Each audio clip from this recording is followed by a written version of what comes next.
Welcome to All Gen Gamers, a podcast for people in video games of all generations. Starring Pete Dorr, Happy Console Gamer, Gamester81, and Jason Heine.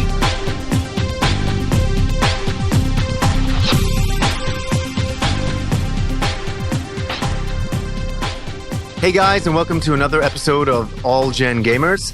I'm Happy Console Gamer, also known as Johnny Millennium.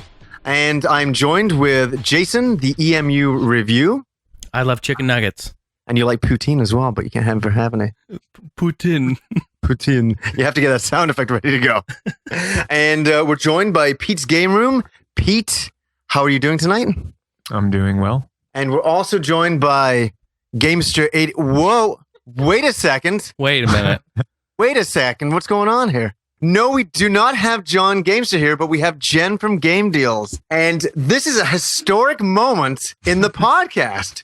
This is unbelievably historic because you are the very first girl who actually plays video games and actually works at Game Deals, my local video game store. Totally. So welcome, Jen. Awesome to have you on. Thank you for having me. Welcome. Yeah, and it's unfortunate, but John, we're going to get into that, Gamester can't make it tonight. So Jen is definitely here as our guest of honor, our supreme guest of honor. Everybody in the forums will be like, oh my God, there's a girl on. The first gaming female. How about that? Yes. Ever in the world. I'm not sure if I can handle that kind of pressure. Exactly. but where we're going to start off, I guess, is that Pete, you just went to PAX. Yes. Oh, listen to that enthusiasm. He's very excited about it. Was it okay? I'm so exhausted though. I got so few hours of sleep because I was just like, the place stays open until 2 a.m. So like in between wake up calls that were mistakenly placed on my hotel room for 5:30 in the morning. And oh yes, it worked. Like it worked. Jesus. Yeah, I got very little sleep there, so I'm still trying to recover from that. But it was so awesome, and I'll tell you, I'm already planning on going to PAX Prime because I do not want to wait a year for PAX East. I'm ready to go for PAX Prime. It's official. So I'm not gonna run down like everything I did there because I just got done doing 2 live streams where I basically talked about everything that went on there, and I do want to talk with John being here about some of the things because we did do quite a bit together, going to panels and stuff like that. But I'll start off with probably the thing most people are interested in, and that's the 3DS. It was there the first day on Friday. Basically, I was able to play the 3DS. By just waiting for one person to play it because there were a couple of booths set up. There was the main Nintendo booth with all the different games, and then IGN and Capcom had their own booths, I believe, and you can play Super Street Fighter 4 and Resident Evil Mercenaries. And not many people knew about these booths, so it wasn't a long wait. So like Capcom also had 3DS at their booth displaying their games? Yeah. They had a demo booth set up like with 8 of them. Or something. Yeah, what was it? Yeah, it was like 8 3DSs, and they only had their games. So they had Street Fighter 4 and Resident Evil. So the first game I played was Street Fighter 4, and I'll be honest with you guys, I was really thinking about not playing the 3DS because I'm getting it regardless, and I kind of wanted it to, my first experience to be with the 3DS after I get it out of the box. But it was right there in front of me, and I'm like, you know what? Screw it. So I tried it out, and I have to say, if the 3D it totally works. It's super awesome. It's not a gimmick. Like you can feel the sense of depth when I was playing Street Fighter 4. And believe it or not, people are surprised when I tell them this, but I think the 3D in Street Fighter is better than the Resident Evil game. Reason being, Street Fighter is sort of on a 2D plane. So the first thing that stands out is that the health bars and the super bars and everything like that, any menu-based thing is basically in the forefront. It's in the front of the screen. Then from there, you see the characters are on like the next plane, and then the background recedes into the back. And it looked really, really good. So I did test it out. I moved around, and yes, you really, really have to have this thing dead center. You can't view it from like even the slightest angle, or else it starts getting all weird. Which that's going to be a downside, I think, unfortunately. But another thing is the joystick seemed to work okay. I was playing Street Fighter with the D-pad and the joystick, and it felt okay. I'll say it didn't work that well with Resident Evil. It kind of was weird playing a Resident Evil game with one joystick and getting the controls down. But the 3D on Resident Evil was okay. It was pretty. It was good. Not as good as Street Fighter. And like I said, it had a high learning curve because it's strange playing a third-person shooter with just one joystick. But I have to say, it's really hyped me up for getting my hands on the 3DS at the end of the month. Super excited for it. I did not wait in line because the line was ridiculous to get to Nintendo's main booth where they had Zelda on display, Kid Icarus, Steel Diver, games like that. I didn't wait online. I was like, you know what? I'm gonna, because here's the thing. Think of it this way. Like, John, you might be able to, side with me on this. If I had played Zelda there and I had played Kid Icarus there, it would kind of kill the excitement in a way of getting those games for the first time when they come out. Wouldn't you agree in a way? For sure. It's like Christmas morning, you want to be like surprised. So in a way, maybe I killed a little bit of my anticipation by playing the 3DS ahead of time and not, because the 3DS is the kind of thing where you really can't describe it until you play it. So now that I've played it, Pete, I have to ask you, and I know everybody else wants to know as well. Honestly, how are your eyes after you finished playing the 3DS? Weren't affected at all. Were they bleeding? Did you want to rip them out of your head? No, not at all. I played Street Fighter for maybe.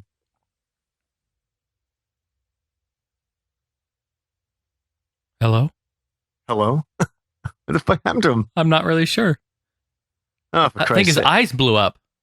His brain couldn't handle it. It I was going to triggering say, back. his eyes blew up. He's gone. Froze up, or his eyes exploded. Yeah.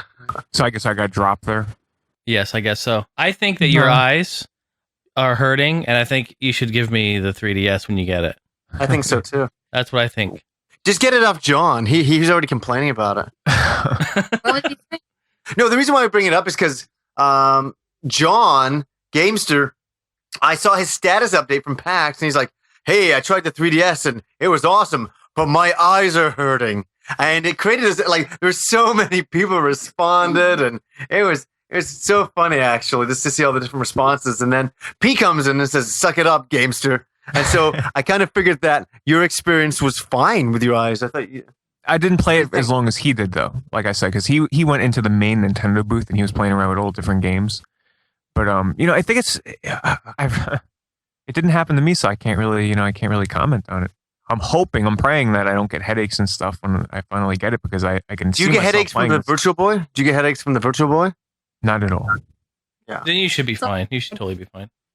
I guess Nintendo would actually be sort of justified in saying you shouldn't play with a 3D on for more than, what was it, a half hour at a time? Is that what they say? I think so, yeah. There's something ridiculous like that.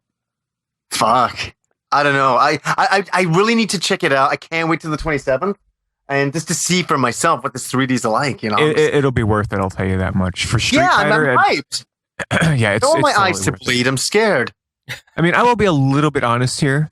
I was maybe slightly let down by the 3D effects. I just say that because I was hyping myself up like beyond belief, because everybody that talked about it was like, this is the godsend of gaming. So granted, I went into it with very, very high expectations, but I'll have to say it still delivered. It delivers a totally 3D effect. And I'm most excited to see how they pull this off in all the other games, What I'm not excited about is how it's going to impact some of the games. I'm hearing that it drops frame rate. So why would I want to, if it's going to impact frame rate, which might be pretty bad for some games, I don't know, the 3D, I might have to turn it down, which kills the whole point of the 3DS for me, though.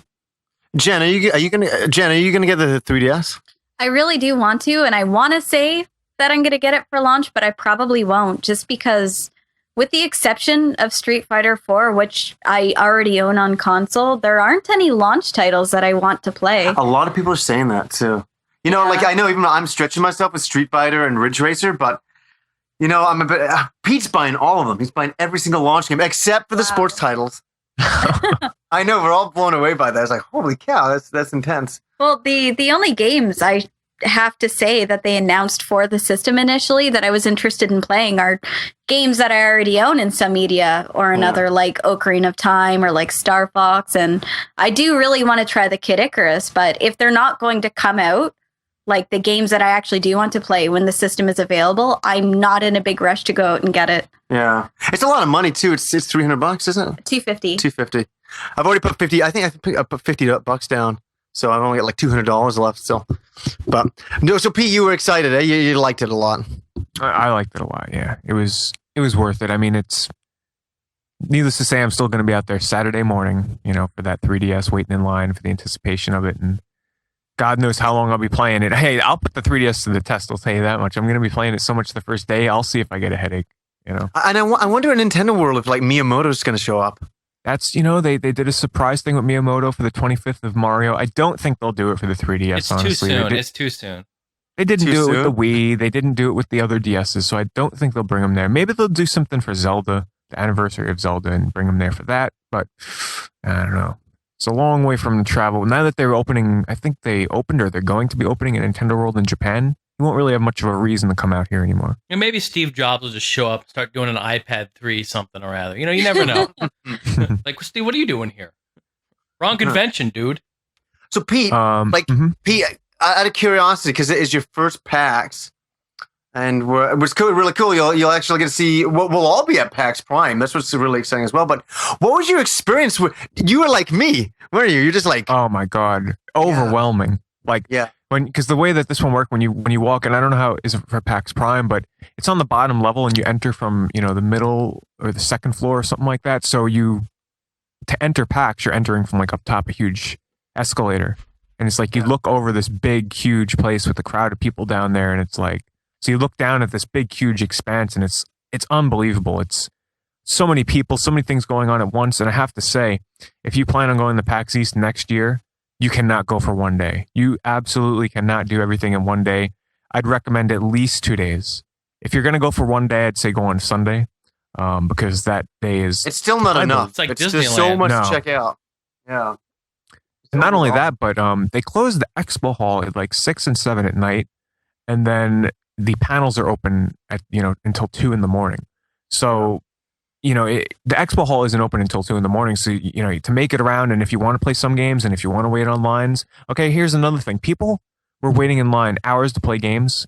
There was at one point a wait time of up to 8 hours if people wanted to play Star Wars: The Old Republic for 45 minutes. Who the hell would ruin their experience like that? Waiting in a line to play one game. That's going to be in beta probably in a few weeks. Well, Jen is a PAX expert. You've been a lot more than myself. Yeah, so. I guess I've never been as bad as 8 hours, but I remember last year on the Sunday at PAX Prime, I did wait in line for like 4.5 hours to play the Duke Nukem Forever demo. So I can't really speak on that, but I was there for all 3 days, so I got the meat of the experience out of the way in the first 2.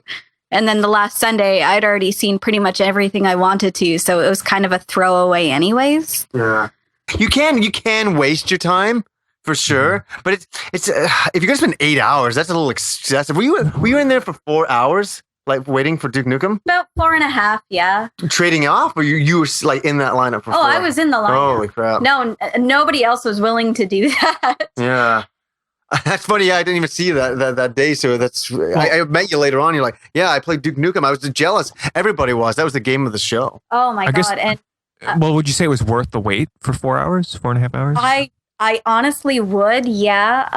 I've been a big Duke Nukem fan for the longest time, so I was really anticipating this. And I mean, even the 2 levels that I got to play were just so totally worth it. Yeah.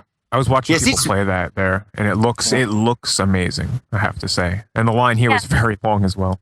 Well, I mean, it sort of plays still a little bit like a cut and dry first person shooter.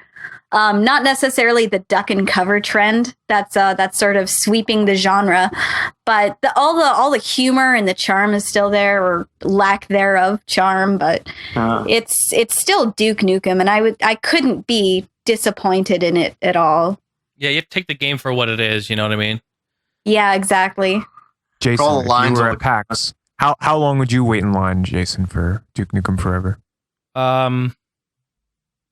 Yeah, about 4 hours would probably be like the max. I mean, because even that for me is really long. There's a lot to do there. I know there's a lot to do, but for people waiting any longer than that, like 5, 6, 7, 8 hours, that's a whole friggin' day. Yeah. You know what I mean? Like it's not a whole day, but that's a lot of time you could be doing stuff, checking out new content and enjoying the experience. Getting free shirts, swag, all that. See, what I spent doing is like instead of waiting in lines, I would just keep walking the expo hall. Even though I had seen this stuff in the previous days, I just kept walking around and experiencing, overall PAX itself, just checking out the people playing games. And it wasn't so much, to going to PAX, you don't have to play games to experience it. You can watch people play and you can just grab free stuff and check out all the awesome booths that they have set up. And granted, I played some games. I love Child of Eden. I also played a great game. Here's another thing. I'll recommend this to people that go to PAX. Play the indie games. There's like there's no waiting time to play those games. I played some great games where I barely had to wait in line to play those at all.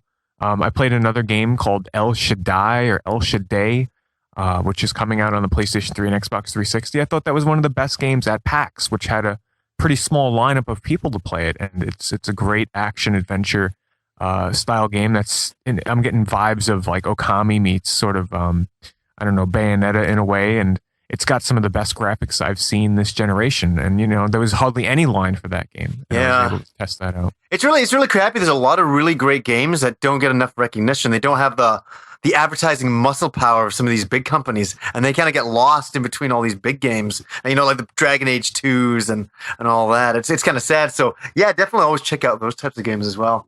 But, and they had them stuck all the way in the back corners and the back walls, unfortunately, so they were kind of tough to find unless you went all the way back there. But one thing I want to say, what I was really surprised about is how big tabletop and card game things are at PAX. Like I went in the PAX thinking, they'll have some of that there. Holy crap, no. Like it was big, if not bigger than PAX itself in terms of people there playing card games and board games.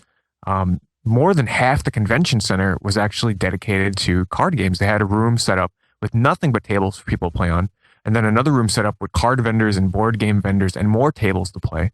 And it was insane. So, I mean, if you're into card games and board games and you've never been to PAX, I'd have to say you definitely have to go. Yeah, it's kind of cool. It's not only video games, but like Dungeons and Dragons and all that stuff. So you can go there for all games.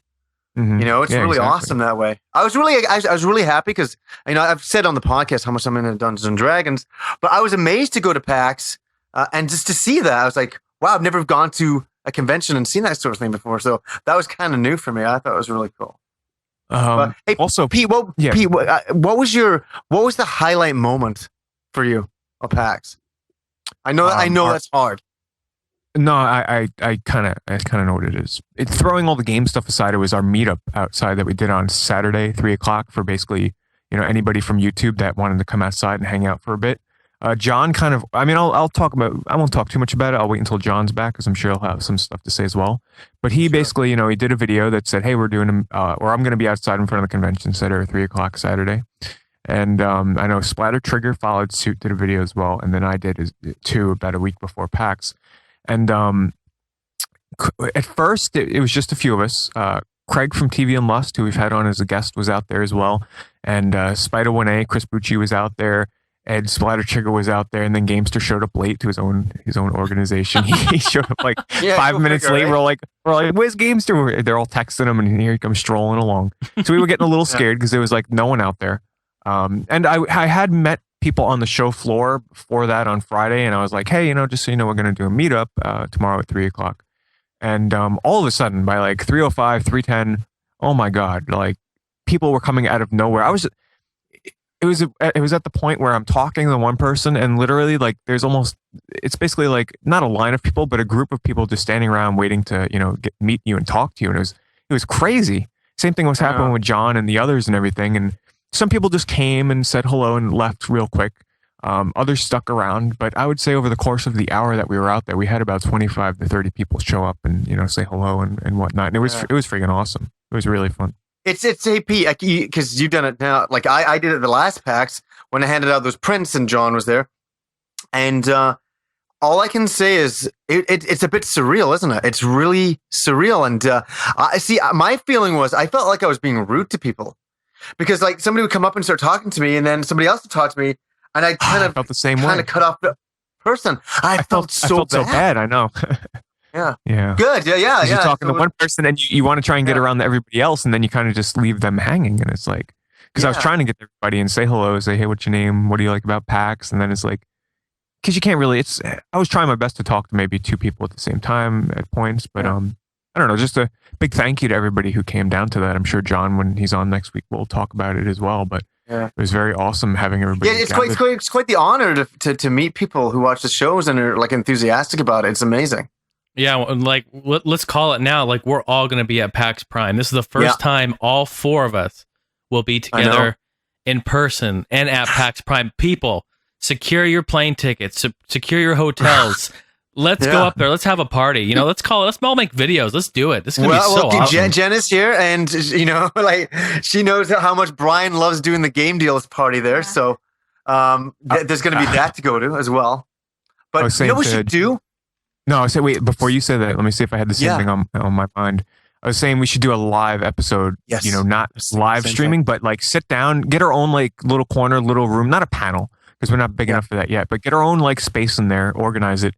And the 4 of us will sit down and record the podcast in front of whoever wants to show up. It's not going to be a live stream. It's going to be just for the people that are there, and we'll record it and people can ask us questions. And I think that would be awesome. I was thinking the same thing. If we're all there in person, we have to sit down and do a damn podcast. I wonder if we could like secure like a banquet room or something in the hotel, or some small like conference room or something. You know what I mean? Something. Yeah, I think what Pete's saying is right. Is that I don't think the podcast is big enough to host an event of that caliber yet. I think we should just do something very small and very kind of intimate for friends or whatever. You know, even just do it in the parlor suite of the game deals. Room, whatever comes to mind. We'll keep it kind of casual and kind of have fun. But I think in years to come, we could do something bigger for sure. But right now, we're just on the casual, I think, still. But it'll be amazing that we're all around. Yeah, you know? Definitely. It's gonna be a lot of fun. It's gonna be unbelievable. I got friends. Here's one. I got a friend of mine I met on an RPG Maker forum about 11 years ago. And we've been really, really good friends from that. And we talk probably once every 2 weeks. He's actually helping me in the movie, doing some stuff for the movie, I won't say. But I've never met him. I've only talked to him for 11 years. So he's flying up. Oh, cool. And one of my best friends who used to live on my road and we used to game together as kids, he became an electrical engineer and moved to California and struck the big time money. He's flying out. So it's going to be amazing. There's going to be so many amazing people at PAX. And it's going to be pretty cool. And Jen's going to be there too. Yeah, well, the cool thing about PAX Prime as well is that every single year it just gets bigger and bigger. And it's not going to be long until it outgrows even the convention center. Yeah. Even this year, it was unbelievable. So I should say last year, it was nuts. Oh my God, yeah. And yeah, like Gabe and Tycho, I guess, introducing PAX East as a way of kind of like, you know, giving the East Coast their own PAX, so they don't necessarily have to fly out for Seattle, and maybe alleviate a little bit of the traffic that they get to make it a little bit easier to move around. Yeah. It didn't work because there's people from the West Coast going to the East Coast and vice versa. Like everybody's going to either or. So yeah, it's getting absolutely huge. It's huge. Like Pete, I know for you is that when I walked into PAX, I was a PAX noob. I was like you, Pete, honestly. I walk in and I'm like, I had no idea. And I walked into that huge room with John and we're looking around. I just see Sega, Square Enix, and you know, I'm just freaking out. And it was amazing. And what's going to be even better, guys, is that this PAX is going to be directly after E3. So all the E3 games are going to be there. Oh, man. Oh, yeah. I'm so excited. I'm dying. I'm already excited. I can't sleep now, you know? So anybody who listens to the show, like, try to come out for this. Like, this is a really big event. It's a really big gaming event. It's a lot of fun. It's not as, I wouldn't say, it's a little bit more fun than E3 from what I've heard. You don't need special passes to get in certain rooms and all of that. You can't do anything at E3 from what I've heard. Like, everything is waiting in line. And everything, like you said, you need a pass to get into. PAX, it's kind of just like, do whatever the hell you want. You know, it's like, everybody's invited. It's the event to go to. It sounds like it. Yeah. Anybody who comes out, you're welcome to hang out with us for sure. And especially at the game deals party. And you know what? Brian's paying me $75 every time I say that. Game deals, you get $75. I'm going to make a lot of money this episode. Game deals. Wow. Unfortunately, as an employee, I don't get that kind of deal. No, but Yeah, definitely. Has he planned anything? I know we can't say. We're not going to get into details. For the Has party? he booked anything yet, or no?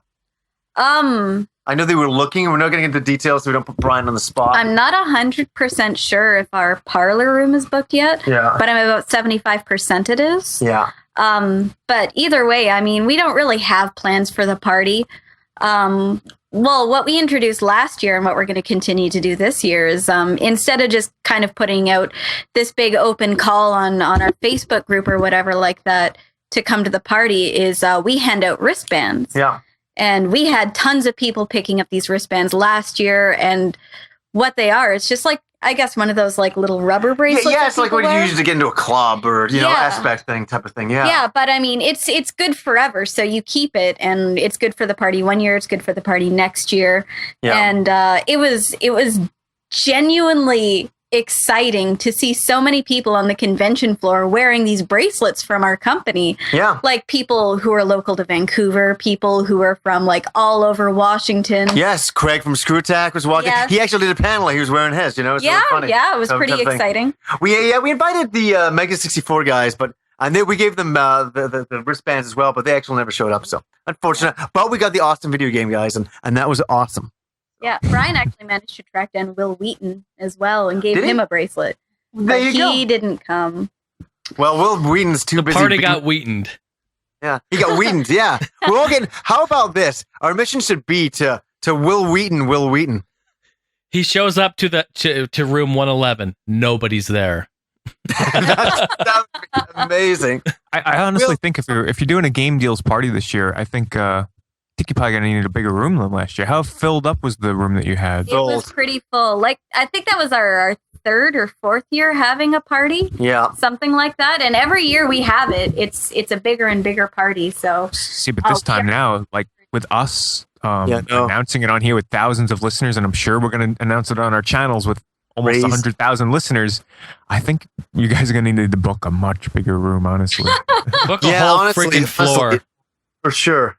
Maybe we'll just book 2 different parlor suites and have, I guess, Parlor Suite Prime and Parlor Suite East. I don't know, but we are kind of wondering what we're going to do about that this year, because we know it's going to be a bigger party than last year. Much bigger. Yeah, and last year it was pretty crowded. It got pretty, it was pretty intense, especially there's 2 TVs in there going, old school games on one, you know, Street Fighter pretty well on the other. That's all most people were playing on the other one. But nobody threw up in the hallway this year, though, did they? No, somebody threw up in the hallway. It's just nobody threw up in the suite. Oh, that's a good one. Yeah. That's all that matters. The year before, somebody got drunk and actually threw up in the suite.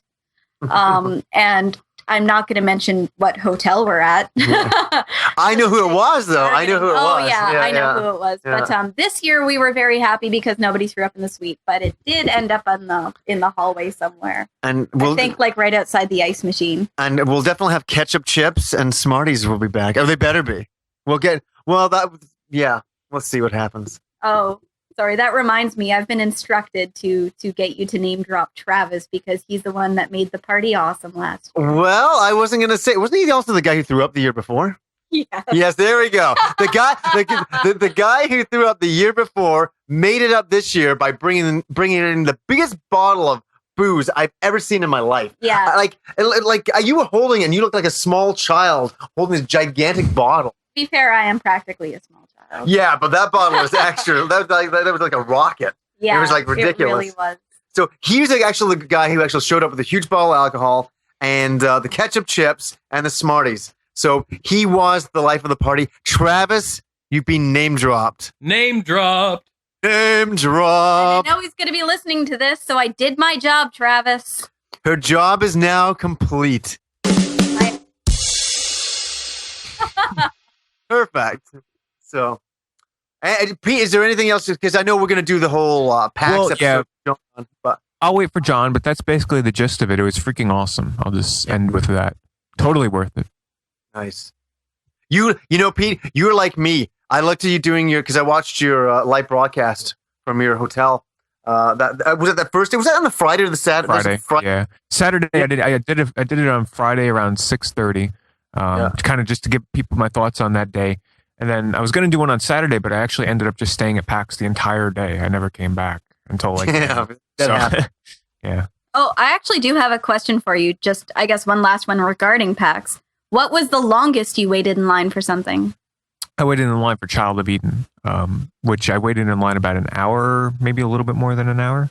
But that's because that was like, people don't know, I really love Rez, and I've been looking forward to Child of Eden for so long. And that was really not that long of a wait because I got to stand there and, watch people play it anyway. Just look at this beautiful game. And for those that don't know, Child of Eden is an on-rails shooter where you use your left and right hand as basically two different target reticles, and you just shoot your enemies down. And it's very simple, very fun, and it was totally worth the wait.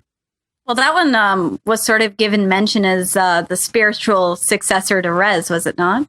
Yes. Yeah, that's basically what it's being billed as. And I have to say, for those of you out there, if you're a Rez fan and you're scared for this game being with the Kinect and everything, it totally works. Like, do not be afraid about playing this game using the Kinect or the Move. I have to say, I think it's going to be a lot more fun that way than using a controller. Nice. I was watching your stream there from the room. Fuck you, Jason. What are you doing? When do you want to go? When do you want to go? When do you want to go? I had to pick on you tonight because John's not here. That's fine. I like it. You're too happy about it. You have to get all angry. Fuck you. Don't pick on me. That's not bad. That's not bad. Yeah. Sorry, go ahead. John always say something like, "Oh, I'm going to wrestle you," and I'm just like, "Sick his dogs on you" or some shit. No, yeah, I know. He always wants to wrestle me. I don't know. See, I know it's kind of the weird thing. And John has a thing. He always he says that he picked up women, and it was in the dog parks.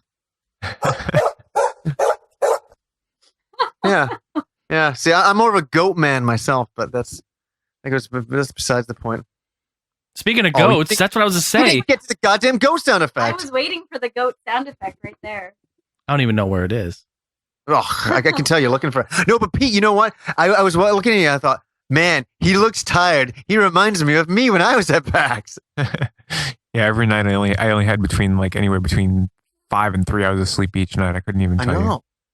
The whole experience though is just, it's so strangely satisfyingly exhausting because you don't sleep and you're so tired by the end of it, but you feel like you've got so much done. Exactly. Yeah.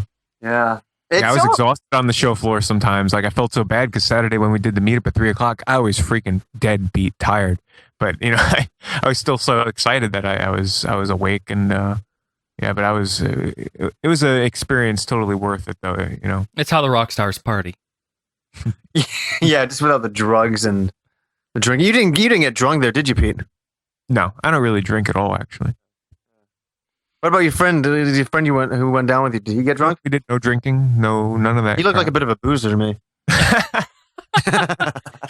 Did you take your raisins and oats? Man, they had nothing but junk food there, so unfortunately, that's all I basically had to eat down there. Looking forward to it. When you go to PAX, bring your own food and drinks. I'm telling you, I spent over $100 on food. It was ridiculous. Whoa! At just the food from the PAX itself, it was really expensive. It's true, actually. Yeah. Bring your own water. Bring your own bring your own horse bags and stuff like that, and just put your oats in there, Pete does, and stuff like that. Make sure to bring the bag so that when your horses poop, you can pick that up because no one wants to see that on the street or anything. Totally. You want to put it in a sandwich and save it for later. Yep. Exactly. Give it to Pete. Put it in his fridge in his place. Oh, Pete is dead silent on that one. He's like, damn you, Jason. He's like, there's going to be shit in my fridge at PAX Prime. Yeah. But no, it's a good point. Definitely to bring stuff down. I'm planning on that too. Pete, when you said that in the live stream, I was like, yeah, that's good call. Yeah. Yeah, I'm definitely going to do that this time. The one thing I did do when I went to PAX this time, I thought was pretty cool, because we don't get it up here in Canada. It's just the Angry Video Game Nerd drinks it. The Rolling Rock beer. I had to buy some Rolling Rock beer. I'd never had any. And it was pretty good. I remember you just you went on this little adventure trying to find a liquor store that. Oh yeah, you drove me. Your friend drove me. Yeah, he did. I remember that. Yeah, and we drove down into some in the middle of nowhere mall, this weird mall. Yeah, it was really creepy. It was really strange. It's just that's one thing that I both love and at the same time just found really strange about trying to find liquor in the States. Is that you can buy it in grocery stores like the Safeway, you can't up here, and yet when you actually go into a liquor store, from what I found, you can't fucking find it. I know. Well, yeah, at least where we were in Seattle, I don't know if it was. Remember, we walked down, and there's a liquor store, and we go, we'll get I'll get beer here, and all I had was hard alcohol. It's like, That's yeah, weird. I don't know if it was just the area we were in, but finding the alcohol that you are looking for is actually really difficult. Yeah. Like, I remember I actually had to get my friend to drive me to a grocery store so I could find the beer I wanted. That's weird. Yeah. What do you think about that, Jason? It depends on the state, because like here in Arizona, or like I was born and raised in Oregon, of course, and it's the same thing. The liquor stores all have like hard A, and then you can get beer and some wine like at the stores, like at Safeway. But then like here in Arizona, you can buy hard liquor, beer, wine, anything right in like Safeway. They have it all out. It's just you can't crazy. get up in Canada. Yeah, in Canada you can't. At Safeway, all they sell is groceries. They don't sell any beer. If you want beer, you have to go to the liquor store. They do sell like non-alcoholic. Like O'Doul's. Yeah, non-alcoholic. Wow, that's so strange. Yeah. Just the big difference between that is like your Safeway there, you can't get it at all. Well, we have liquor stores, as they're called, and you go on them. They're run by the government, and there's all the beers you could ever want, and all the hard alcohol that you want. Plus, there's also cold beer and wine stores that are open, and they're open till 11 o'clock at night. That's the thing. You guys can buy beer and stuff 24 hours a day. You can buy it at 7-Eleven, can't you? Yeah, here you can. Not up here, no. Like beer and stuff like that. Beer is like totally through government kind of run places or private things to a certain time of night. So a cold beer and wine store is open till 11 at night. That's it. So nothing till 11 the next day. Even the BC liquor stores are only open till midnight at the latest. I think 9. Oh, you're right. Like 11. It's a little bit later than 11. Yeah, and that's only like on a Thursday, Friday, Saturday. Like that. Wow, something that's like crazy. That. Yeah. The only thing I would really praise them for, I guess, being that you will find what you're looking for. They have just about absolutely everything. Totally. Well, the thing, Jason, one more question about beer is this. The funny thing is when I buy Budweiser, and this is actually funny. It's my favorite beer, Budweiser. Go figure. It's the most simplest beer ever. Just original OG Bud? Yeah. Okay. But up here in Canada, it actually says 5% on the can. When I was down in the States, I'm looking because I don't want to buy some Bud Light stuff, and I'm like, okay, where's it say the percentage? And I'm looking at all beer, and no beer has the percentage on it. Up here in Canada, all the beer has the percentage of it. So a can of Budweiser will say 5% alcohol. Really? Hold on. I got one in the fridge. Let me go look. Yeah, he's using it as an excuse just to get drunk now. Well, yeah, the reason why I want to look is like I don't want to. I heard that they're like beer is like 3.5 in the States. I'm totally wrong. I'm guesstimating because nobody could tell me in the States. I was walking around saying, what percentage is this beer? And they're like, I don't know, it's beer. I'm like, no. What is the percentage in it? Like, well, it's kind of funny because up here in Canada, there's kind of this stigma against American beer, like it's weaker, it tastes like shit, like stuff like that. But I mean, like spending more time in Washington, like I did the past few years, when I go to breweries and stuff like that, I actually personally find a lot more American beer that I like more than Canada. Yeah. Canadian, I guess I should say. Yeah. It comes from microbrewers and stuff like that, but I have definitely found a lot of American brewed beer that I absolutely love. Oh, for sure. I'm not saying anything about the flavor. I'm like, I just know the percentage. They're keeping it like a secret from me. I think it's me personally. I guess the percentage was never really that important to me because I mean, I could drink a higher percentage beer here, but it's like Canadian or just something. Yeah, well, all Canadian beer is about 5%. So, what do you got, Jason? Yeah, can't find it, can you? You're right. It doesn't say anywhere on the outside of the can. But hold on. Yeah. You know where it might be? Let me look. Let me look inside. Hold on. Oh, it could be in here. Let me do some inspection for us there, Jason. I got to drink. I'm gonna have to get to the bottom of the can. Hold on. Yeah, I think it's in the bottom of the can. and you have to stare in it. Those all glassy-eyed. Yeah. Yeah, I don't see it just yet, but I'll let you know when I get to the bottom. Well, if anybody's listening to if anybody's out there listening to the podcast, please tell us.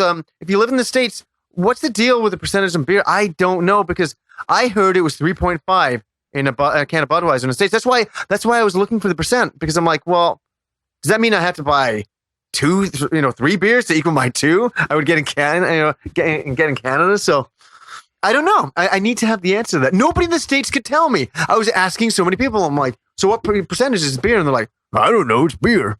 Exactly. Right. And even you can't tell me. No, I don't know. For this year, you also do have the option of bringing down your old. I will do that. It'll be cheaper too. Just so you know what percentage you're drinking for surezies without having so to you know. I know. That's cool though, Johnny. I love good old school, just straight up Budweiser though. That's great. We can drink that together. For sure. Being from England, one of my other favorite beer is oh my God, I can't believe I'm forgetting the name off the top of my Tetley's Bitter. For anybody out there, Tetley's Bitter is one of my favorite beers that I love when I go back to my hometown of Yorkshire, Wakefield. I love going to the pub and having that. It is fantastic. 3 layers, really good color, fantastic drink. So I'm not just a boring Budweiser drinker. How about that? So not only. So now here's the thing, because I know a lot of listeners really want to know about Jen and when you came to work at Game Deals. Well, I started off, I think, probably even just a couple of weeks after Brian first opened the store. I visited his booth at the Vancouver Flea Market just before it opened. And he was telling us, we're opening the store this and this day. Come by, check it out. And I did, actually, day one. And I just fell absolutely in love with the place because I'm totally old school. I mean, up until I think about a year after the Xbox 360 came out, I didn't have any current consoles. Yeah. And I dropped off a resume because I was just looking for some part-time work, and he happened to bring me in to run the booth at the Vancouver Flea Market for a little while. And then after that closed down that summer, he just brought me in on weekends at the store. I've been there ever since. How long has that been? Is that 4 or 5 years? It'll be 5 years this summer, yeah. Wow. That's awesome. It's funny because I have to say my first experience meeting Jen was that I walked in the store and I'm like, wait a second, there's a girl working in this cool video game store who actually knows what she's talking about. Because I don't want to say this, but my experience has been going into EB Games and there's a girl who works there, but she sometimes doesn't have a clue, what's going on. She's just kind of there just going, oh yeah, this just came in, the new Call of Duty just came in. But the thing that blew me away with Jen is that I walk in and we're talking about video games. And I forget I mentioned the Turbo Duo, and you're like, I love the Turbo Duo. You just saw my eyes light up right there. I know. The TurboGrafx 16 was the very first console I ever owned. Yeah. I loved it. China Warrior, Bonk's Revenge, like all those sorts of different games, and I still love it to this day. I actually just found it, just unpacking. And you got to tell the story of the Turbo Duo box. This is a great story. Okay. I think this was the single most I ever spent on a game console because I normally just buy used. But one of my friends had pointed out a Craigslist ad to me for this guy who happened to have a Turbo Duo in the original box with the original packaging with the actual cardboard band that they had around it advertising the 3-in-1 disc it came with. And yeah. I spent $300 on it. And to this day, I still do not regret it. The thing was mint condition. It worked beautifully. I love it. It's still my favorite system that I own. And but tell I'm not going to name names because apparently we don't do that on here. But, yeah, we don't do that. When I was moving out of my old apartment, there was somebody who was helping me pack up who happened to see that I sort of had all the packaging laid out on my desk because I was getting ready to pack up all my game systems. And he noticed that the styrofoam was a little bit old and a little bit worn, like all the original, basically inside packaging of the system. So he threw it out. And I am still a little bit hurt by that to this day. I can't believe it. It threw out the packaging for the Turbo Duo. Yeah. Oh my God, the styrofoam. The box is still there and the cardboard band is still there, but all the styrofoam and the plastic wrapping and everything is gone. Yeah. Oh my God, I'd kill that person. And I know who that person was. Okay, John. Okay. Yeah, that's bad. Yeah. Nasty. So now here's the fun thing. So what is your experience being like working in a game store and not in EB Games, which is damn cool? It is immensely awesome working in an independently owned store. I couldn't imagine ever going to big box retail from this, simply because you do get the opportunity to be a lot more personable and, honestly, it seems kind of weird, but a lot more like a person to the customers because from what I've seen, like going into EB Games or GameStop or any other place, like, I mean, you're allowed to be friendly, but you're never really allowed to just kind of hang out and converse with the customers. Yeah. And I mean, you got to kind of stick to your little a sales script and push whatever it is your supervisor says you're trying to push that month.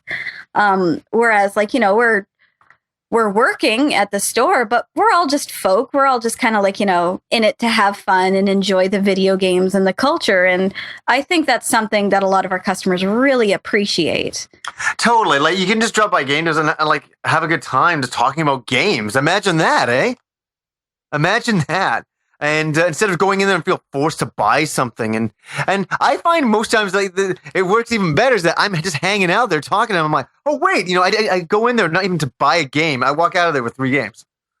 It always happens to me. It's the worst thing ever. But the best thing ever, too. That's how we get you. We sell you with kindness. That's, yeah. Totally. But for all the good, there's so many interesting customers that come in. So many.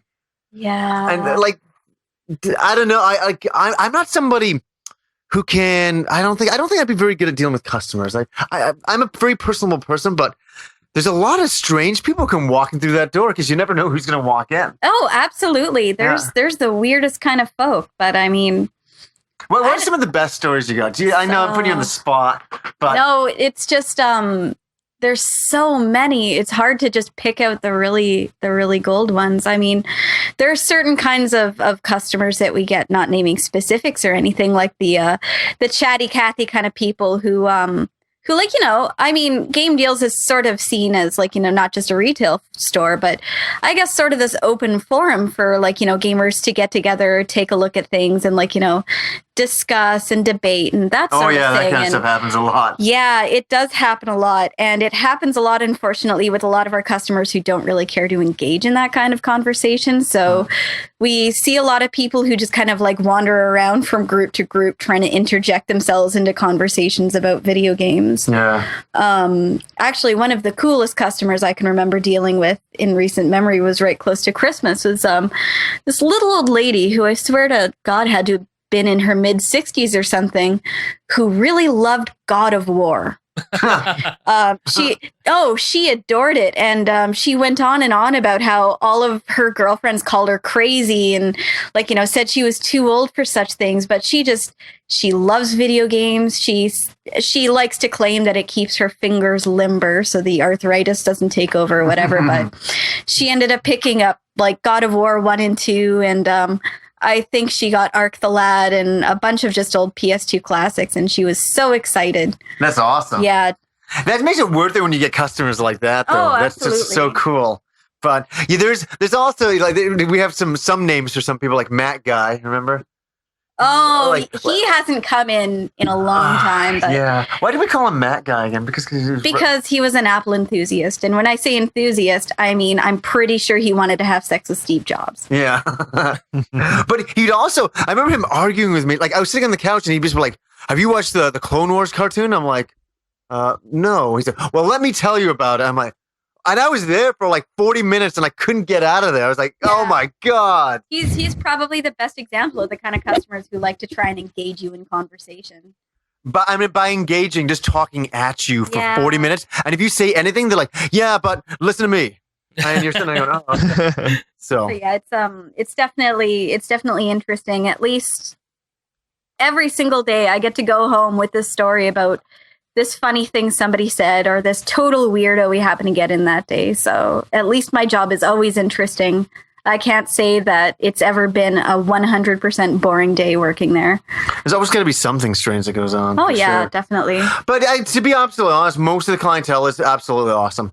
Like, and the funny thing is it's kind of like built into a bit of a community there, hasn't it? Oh, absolutely. Like, for sure. Like, there's one guy, Sid, who we know, who always comes in and makes food for everybody. And he like makes the most amazing food. Like I went there on Christmas Day, just because I was going to my aunt's for a bit, and Brian actually opens up the store for a couple hours, and Sid comes walking in, you know, with a crock pot full of ham, the most amazing ham. I was making like ham sandwiches for everybody, and I got to tell you, I'm not a big ham sandwich type of guy, but it was the best ham sandwich I've ever had in my life. And he just wanders in and starts cooking some food for people. It's pretty cool. Yeah, It's Sid pretty is awesome. amazing. And Yeah. actually, there's a lot of people like Sid that we met through the store who simply kept coming back, who have actually become like incredibly good friends of ours. Mhm. So it really is a very cool little community that we've got Yeah. going on here. Yeah, didn't most of you the other night, you took off to Metrotown to play that pack? Yes. Yeah, you should mention that. It's like, I just mentioned the game itself. Yeah, well, I mean, every once in a while, there's a few of us, like, Brian and I at the store every once in a while, and just like, random customer friends of ours who get together and just sort of hang out and stuff. And there's one of our friends, Lewis, who started off that way, like just as a random customer used to come in, and now is one of our closest friends. And we just all went out to the arcade and played some 4-player Pac-Man. Yeah, what was it with that Pac-Man game? It sounded cool. I think Gamester was mentioning it one time. It's I think it's for the Xbox Live as well, but what it is it sort of plays like the classic glass top Pac-Man table. It's a little bit higher up, but what it is you're all Pac-Man, and you're all racing around to eat the dots, and when you eat a power dot, you grow to like 3 times your size. Yeah. And the point of the game is to run around and either trying to eat the enemy Pac-Men, or like, just sort of bump them into ghosts or whatever until you're the last one left. It's basically competitive Pac-Man. Nice. Yeah, Yeah, I wanted to go there tonight. That sounded pretty cool. it was pretty awesome. Yeah. Our game works down here. And, I was in there last weekend, and that machine was packed. I mean, there were people Yeah. like waiting to play it. Yeah. It's pretty popular. Yeah. We were at it for quite a while. I think John was mentioning it before, wasn't he? Jason was. Yeah, I think. Yeah. But what do you guys want to do now? You want to talk about like games we've been playing recently? I haven't been playing anything because I've been at PAX. I brought all those games with me. And I didn't play shit.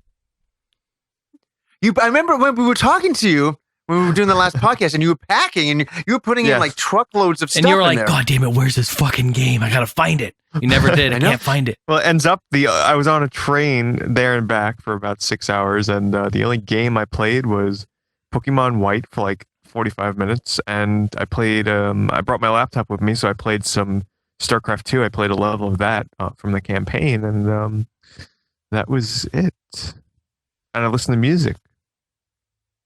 Well, the Like I fact just that had my you- mind on PAX so much, and I was so tired. I didn't play anything else. The fact that you really didn't have time to play anything else, so that's a good thing. You were keeping yourself busy with the convention. Yeah, exactly. I was when I was not at the convention and I was back at the hotel. I was either sleeping, eating, or doing the live stream, and that was it. I mean, who wants to realistically? I mean, who wants to play games there even when I when was you can waiting be at offline, PAX? Even when I was waiting online to get in, like I'd get there at 8:15. The doors didn't open until 10. I had my DS with me. I didn't play because I was like, why am I gonna like stick my face in this game screen when I can look around at PAX? You know? Yeah, Yeah. totally. There's a lot to look at, for sure. So, but Jason, what have you been playing recently? Well, let's see. I did receive Need for Speed Shift for 360 in the mail today, so I'm excited to try that out. I haven't been playing a whole lot. I've been doing some live streaming here and there, but I did want to mention one thing. Today, I bought a game online. It's a game that we have talked about here on the podcast, and I want to know if you guys can guess it, what I bought. And I'll only give you one hint. This game is a game that I typically wouldn't buy. What? That's the only hint? And it's a new game. Oh my! Give me a minute here. Hold on. No. I I'm, can't. I'm trying to think of some other hints that I can give. here. How new? By new, How do long you ago did it mean come out? brand new? Yeah, that's pretty vague. When you guys know what I'm talking about, you're gonna know how difficult this is to give hints. Okay, is it okay? Okay, we can ask a few things here. Is it on a go ahead. console? It is. Is it on a console? It is for a console. And it will be on the 360. Correct. It will not be on the 360. So it's on the PS3. How about this? It is not from this generation of consoles. You bought this new? Would you buy like Final Fantasy 7 or something? Nope. No. What? Wait, so Jason, you bought? Is this game brand new, like shrink wrapped? What? Yeah, I think so. Is it? Was it still full price? Yeah. Mm-hmm. It was $50. Have we played this game before? Pete has. Wait, you said it's Pete's on the played everything, PS3? I didn't say it was on the PS3. It's not from this generation of consoles. Not from this It's generation. PS2. It'll be PS2, I think. He's hinting at. Oh, wait. No. Okay. Oh. Wait, you bought Shadow of the Colossus or I something? don't know what you wouldn't typically play. Well, me either. We need more. Give us a hint of like something in terms of what's on the front cover or something. Let's see. There's a lot of front covers out there. How about I like this? trying to This figure game is limited, very limited. Wait, you bought Electroplankton on the DS or something? No, Wait, what would you get that from, Pete? That's so funny that you go to that one. 'Cause that was a limited It's release. The vibrator? Res with the vibrator? That's Jen's guess. Oh. Ooh. Yeah. Wait. Does it use a preferable? Like, does it use something other than the game it came with? no. It uses a controller. It was very limited. Is What it did a you buy, role-playing Metal Gear game? Solid 3 Special Edition on PS2? Wait, what? Metal Gear Solid 3 Special Edition on PS2? No. So it's Is it a role-playing game? Yes. See, I knew it was a role-playing. Wow, how did you know it was a role-playing game, Pete? Because he said it was something you'd not normally buy. That's why I said Final That's the Fantasy. first thing I thought about, but I'm gonna guess Final Fantasy X too. Ooh. Nope.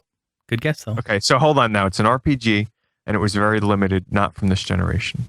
Um, Zone of the Enders? no. I'm still stuck on PS2. Yeah, that's an action-y game, though. Oh yeah, I guess so. Okay, is it action RPG or turn-based? Turn-based.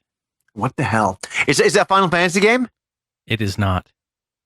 Not from. Hold on. This is what we got to think about. It's not from this generation, and he bought it sealed for $50. Would you buy Persona 4 or something? Nope. What the hell RPGs? You bought it? Did you buy it in a store or on eBay? Neither. What? Oh God. man, this is good. This is good. What? This is good. You downloaded it, No. It is a physical game. so you didn't go to a store and you didn't order it online. I did order it online, not in a store. What can you Not tell? Final Fantasy like- 11. Nope. I was thinking hard drive. Okay. Can you tell us what I'll tell you this. I ordered it directly from the developer. Um, Would you buy Demon? No, not Demon. No, it's just generation. So you're talking like Xbox PS2 generation? he's not saying. He's been playing hardball Earlier. Actually, earlier. There it is, guys. Come on, that's it. What? That's not very much. There's a lot of prior generations to go through. Yeah. directly from the. So this But listen developer to the has to hints. still be selling this I game. bought it. It's new. It's turn-based. Bought it from the developer. Who's making new games for old consoles? Oh, you bought Pure Solar. Pure Solar. What the fuck? Those are your clues. I'm speechless. I really am. They started releasing more of them. I'm hearing you guys talk about it. Pete, I'm hearing you talk about it, and it got me kind of excited, and I support the whole, the independent homebrew type games, and I'm not really into role-playing games, but you know what? This is going to be pretty sweet. I'm really excited for it. Wow. So I bought it when today. did you just order? Yeah, because they just did another reprint, by the way, Johnny. That's the one I got. Yeah, I know. It's so funny that you say that. Is that I got a text from Gamester today saying, "Hey, you're getting Pierce Solar. They're doing a reprint on it. It's available."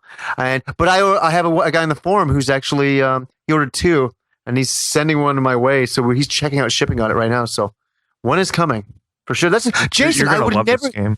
Yeah, I would have never expected you to get that, Jason. I know. I guess that was a pretty good hint in the end. I don't know why we didn't see that. And that's the thing. It was tough. It's tough to give hints about that. I could say, oh, it's a new game for the Genesis. Boom. You would have figured that out. You know what I'm saying? I couldn't say it was for the Genesis and new. It was tough. But good playing, though. Good fun. I'm going to be interested to hear your thoughts on it, though, because you don't really play many turn-based RPGs, right? If I do play RPGs, it'd probably be turn-based. But yeah, I don't play a whole lot. That is true. You should like this, though. Just having the appreciation, knowing that this is a brand, like, Well, that's why I bought it, Pete. I mean, I always support the cause. You know what I mean? Like, this is a really cool thing for them to develop a game like this, hearing you talk about it, and that this re-release comes in a hard case now with the artwork, and it just looks incredible, and I'm looking forward to it. So, and I like to support that cause. Johnny, so you're getting the clamshell one, right? Right? You're getting the clamshell one? What happened to Jason? I'm right here. Oh, he's asking you. Don't ask me about the clamshell. He's asking you. Who, me? Yeah. I got the second reprinting. Is that the clamshell version? Yeah. Yeah. Then I am. He got the seafood edition. You won't get the ultra awesome special edition cardboard box laminated edition. The clamshell one will suffice though. For the, it's okay. I also ordered the enhanced CD soundtrack for the Sega CD, so it's okay. Rubbing it in there, Pete. No, but I always think of you every time I look at the package. I'm like, boy, if anybody could appreciate what they've done here, it would be Johnny. I know. You should still enjoy the game though, for sure. If I could turn back the hands of time. Like, no. But I want to say I've been really getting into homebrews a lot myself. I actually bought 2 homebrew games while I was at PAX. I bought 2 Dreamcast homebrews. Now I now have 3 Dreamcast homebrews. They're all shoot 'em ups. I have Fast Striker, which is the first one I bought, and I also bought Last Hope and Dux or Dux Dukes. Dynamite Dukes. What the fuck? Not Dynamite Ducks. What's going on with that? Shooter? No, it's a game called Dux. It's a side-scrolling shoot 'em up. But I bought those 2 games while at PAX. I'm kind of embracing this whole homebrew thing, quite getting into it. Next up is I got to get some Vectrex homebrews. I think all Gen gamers should make a game. Oh yeah, we have the development team right here to do it. I wouldn't even know what isn't that funny, guys? I wouldn't even know. I played so many games in my time, but if it came down to a point of me making a game, I wouldn't know what to do. I wouldn't know what to do at all. I don't know. I'd want to make an RPG, I think, but I don't know. I don't have the mindset for making a game. I don't think. I think the way games have changed now, it'd have to be an old 16-bit type of game I would make. Nothing new. I can't even wrap my head around what you can possibly do in 3D. It's just mind-boggling. So, what would you do, Jason? If you could make your own video game, what game would you make? Have we ever talked about this? We've talked about it 2 times already. We have? Well, we like talking about. Well, it changes every time I get asked. It changes. The game changes. Yeah. So what would I do this time? I do remember my answer from last time. I would do like a open world tactical adventure type first person shooter. I remember that. I do remember you saying that now. Yeah. Realistically though, what I would really be interested in doing is just doing the entire sound design for the entire game. Yeah. Music, audio, sound effects, dialogue, Foley, everything. That's what I really your specialty. That's my specialty. I would, and I think I do a hell of a job. I'd really like to do that. Jen, if you could make any video game that you wanted, this is like, I'm kind of curious. What would you actually make? I think I would like to try something really crazy, like some completely random genre mashup, like rhythm platformer or something to that effect. Yeah. Or like playing on it. Like, I know it's like, it's hard to think of what you could possibly do. It's so funny she says that because, sorry, cut in real quick. At PAX, there was a game there called Slambolt Scrappers, which think of this. It's a mix-up of Tetris meets Smash Brothers meets Tower Defense. It's insane as it sounds, and it actually just came out today. But I was playing that, and I'm thinking to myself, I'm like, man, who the hell comes up with these ideas? Like, I would never think of such a thing. Yeah, I actually just found out about that game today. I guess not much about it, but just that it existed because I got a press release in my inbox for the website I write for. But I didn't look into it because I was really busy at work today. But it's just really funny you brought that up because I saw the title and I was like, oh, I think I'll check that out later, and I just never got the chance. I played it at PAX with my friend. We did 2 versus 2. It was freaking awesome. It was chaotic. Yeah. We kicked the other team's ass.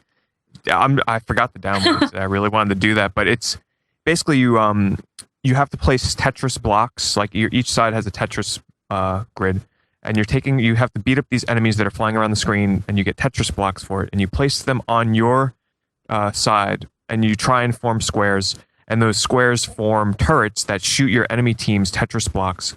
And the more and more blocks that you build up to make bigger squares, the larger your turrets will get.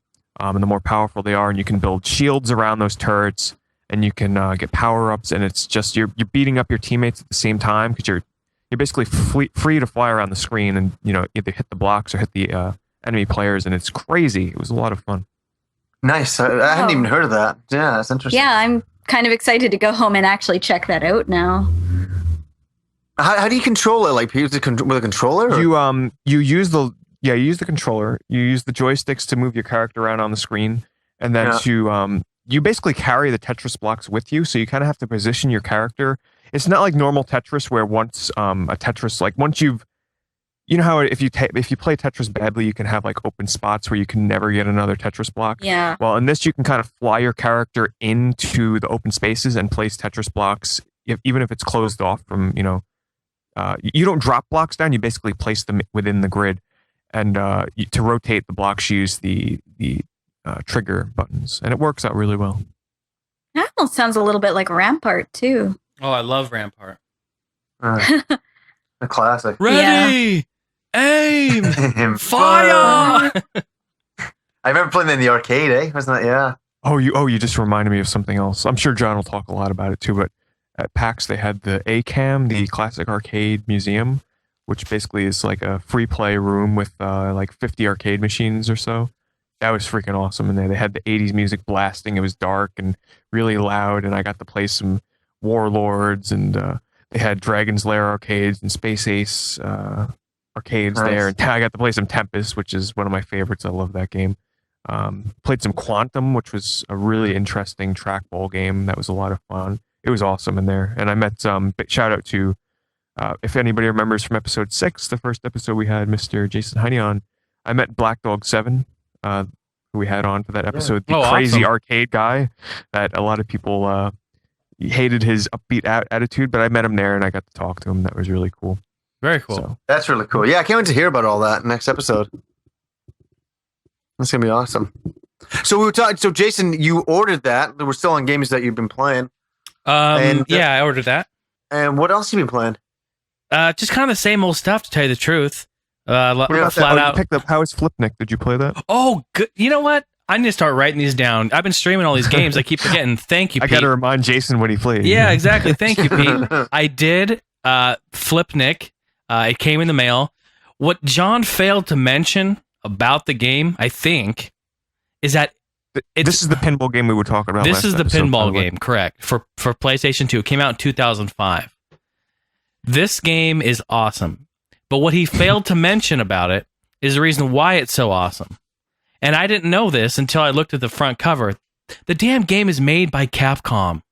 Yeah, I remember that. I remember. Did he mention that? Because I failed to hear it if he did. No, that was a major thing, and I was like, I've never heard of a pinball game by Capcom. And he was sitting in the room. I must have not even wasn't paying attention. But it's made by Capcom. What an awesome game! And I like to play pinball games. Usually they're just like single dimension. You know what I mean? Like one or two different maps. This game is crazy. It has tons of replay value, first of all, and it has like certain areas. Like, okay, you start on one floor, right? And then you hit the ball and it goes up a tube, and then it shoots across to another whole area. And then it's completely different. It's like another pinball game. And then you shoot it again, it goes to another one. There's like 5 or 6 different areas on a single map, if that makes sense. So there's just like tons of things to do. Like one of these, like the futuristic one, a UFO comes in and tries to steal your balls. But you have to like hit the UFO and destroy it before it takes off. And like there's objectives, and man, it's really fun. I was like, I'm really playing this for like a couple hours here. It was a lot of fun. How much did that cost you? The guy had it, and I'm glad you didn't go in and screw me on the auction, Pete, because I told you about it. He's like, I'm gonna go in there and bid higher than you. The guy, he wanted $10 for it, and he had make offer. I threw $5 in there, thinking he'll be like, oh, let's do 8, but he took 5, so I got it for $5. It's the best $5 I ever spent. What is the name of the game again? I was going to see if it's like Game Deals. It's called Flipnik. FLIP NIC. Yeah.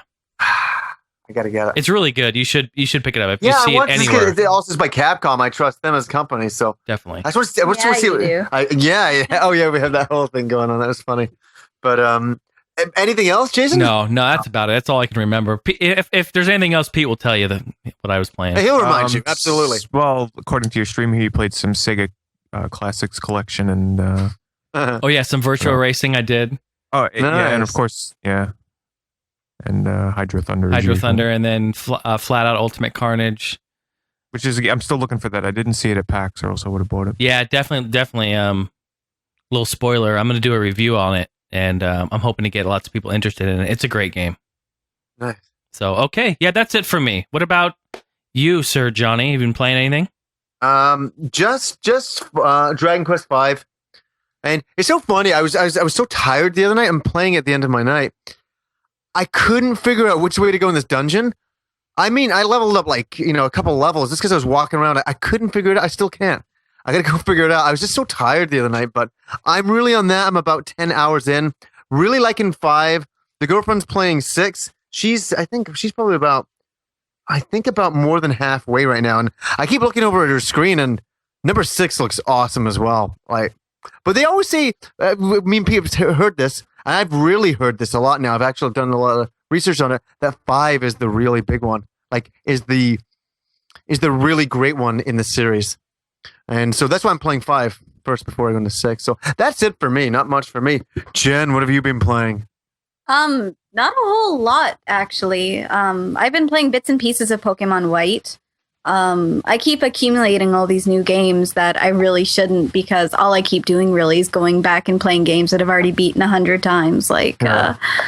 I think I just finished my 4th playthrough of Oblivion, something like that. Why would you play through it 4 times? Just to get everything? It's not a completionist thing, really. It's just kind of going back and experiencing it again, I guess. It never really got old for me. It's awesome. And I like to try out different class combinations and stuff like that. But I finally cracked into Darksiders.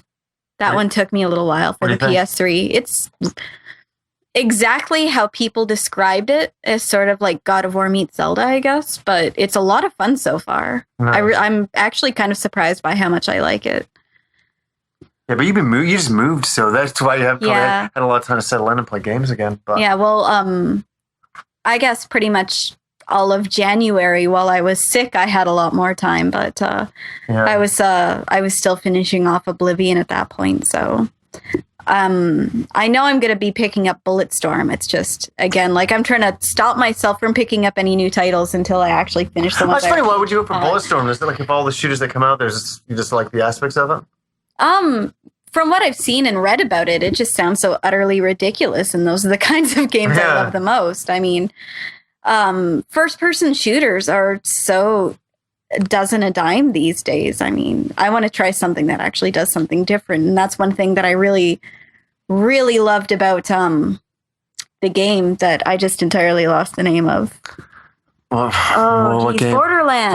We're streaming that well. Yeah, that's one thing I really loved about Borderlands, is that it was just ridiculous, and it didn't take itself seriously, and I kind of want to experience that again. And did you play multiplayer? Oh yeah. Oh, online? Yeah. Oh, wow. Yeah, I think, guys, what we were doing wrong, and Jen could probably tell us as well, that we were doing missions that were way too hard for us because we were getting our asses handed to us. We thought we just sucked. Pete, you knew that, eh? Because some guy came in the forums and said, hey, you guys are just doing missions that are way too hard. It seemed like we were following the quest line, we were just going in order, it seemed like. It seems so. Yeah, it's sort of one of those games where you can follow the quest line and you can just do quests sort of one after the other, but you do have to train up a little bit and sort of do some side missions, or maybe just run around and shoot random monsters or whatever to gain levels. Yeah. You don't have to do a whole lot of it. There's not a lot of level grinding, but I found personally playing through the single player mode anyways that I was starting to get into areas and missions that were too hard for me. So yeah, I happened to me playing single player too. Yeah, but it's a great game, and they're working on Borderlands too, aren't they? I don't know too much about that. Have you heard anything, Pete? On Borderlands 2, not that I've heard. No. Yeah, I just heard that they're working on it. It's gonna come out eventually. Probably. I mean, I hear rumors about stuff like that, but I hear rumors about all sorts of stuff. That's why I wanted to ask you guys. I'd heard a rumor about it. So. Are you excited about the next Oblivion? Yeah. Oh, Elder Scrolls 5? Elder Scrolls 5. Yes. Yeah. Yes, I am. Totally. I totally called it too. And like the reason Bethesda Studios wasn't releasing Fallout New Vegas themselves is because they were busy working on the new Elder Scrolls. And I like to think that's a pretty good excuse for Fallout New Vegas. Yeah. You play that, didn't you? Quite a bit? No, not quite a bit. I couldn't. I really didn't like Brian was the one playing it quite a bit. Yeah. Oh, I gave it an honest shot, but I just really disliked it. What do you think of the trailer for the new Elder Scroll? Like the actual gameplay trailer? Yeah. It looks pretty. I guess my bigger concern with it being a fan of the Elder Scrolls series is just that as the game series tends to get prettier and more detailed and I guess more graphically inclined, the world seems to shrink. Like Cyrodiil, where Oblivion took place, was much smaller than Morrowind by relation, and I kind of don't want this to get any smaller than Oblivion already was, but at the same time, I mean, I think it's for loading issues, isn't it? I think they're pretty good with streaming now. Yeah. So I think you can see in the distance get there without too much pop-up, but I'm really not that worried about it. I mean, as far as I've played in the series so far, which is every single game to date, they've never done any wrong by me. Yeah. I really never had any complaints about it, so. Yeah, I loved Oblivion. That's amazing, too. Totally. So, and nothing I else? haven't played Elder Scrolls until you've played Elder Scrolls Shadow Key for the N-Gage. Can't believe I was actually playing that game. Okay. I should correct myself and say I did not play every game in the series because I never owned an N-Gage. They come into game deals too, haven't they? Yeah, we had 3 of them at one point, which was crazy because before we got those in, I'd never actually seen the thing in person. And the first thing I thought upon actually taking it out of the box and looking at it and holding it is, holy shit, this is a taco. Yeah. Yeah. They don't make games for it. I've played Shadow Key, and it's not terribly bad, honestly, compared to the other N-Gage games, but it is what it is. It's an exclusive Elder Scrolls game only on the N-Gage, and you go on quests, and there's towns and all kinds of stuff, and yeah. Nothing else, though, eh? Nah. No, not right now. I know, it is actually a bit of dare I say, a bit of a dead time for gaming. There's not a lot of big blockbusters coming out right now. No, not right now. The good new releases, like the ones that are really hyped and stuff like that, are sort of coming in waves. And I mean, Dragon Age 2 just came out, and that was a pretty big release. So yeah. There's a lot of RPG nerd friends of mine who are kind of knee deep in that right now. But and they're saying good things about it. I got to find out work. This is awesome. Oh yeah, I know people who are committing all of their free time to that game right now. But are you gonna get that, Pete? Dragon Age 2? No, because I never finished the first one, so there's no way in hell I'm buying the second one. I didn't get it. I hate to say it. I really, because Retrocalypse was always going on about it, that I had to play Dragon Age, and I played it, and it just wasn't really for me. I didn't think it was a bad game, but it wasn't for me. And I just kind of stopped after a few hours. I'm like, I don't think this is my gig type of thing. I was always disappointed because Retrocalypse was telling me how amazing it was, and he was on his second time playing through the game, and I wanted to have that kind of fun as well, but I couldn't get deep into it. Just it was. I could definitely see why people loved it, but for some reason when I was playing it, I just could not get into it. Yeah, it didn't suck me in at all. So that's one that I feel kind of bad about because I bought when it was new, and it's still sitting somewhere, I guess, in one of my boxes I haven't unpacked, sealed, because I never actually started it. Yeah. And it's one of those things where every time I have a lull in things that I want to play, I'm like, well, I might as well start that. And I never have. Yeah. And that's something I got to say I like about game deals as well, is that when they're really cool. Okay. There's some other retro stores in town here. And I'm not saying what they are. Okay. It's just I only mention game deals for $75.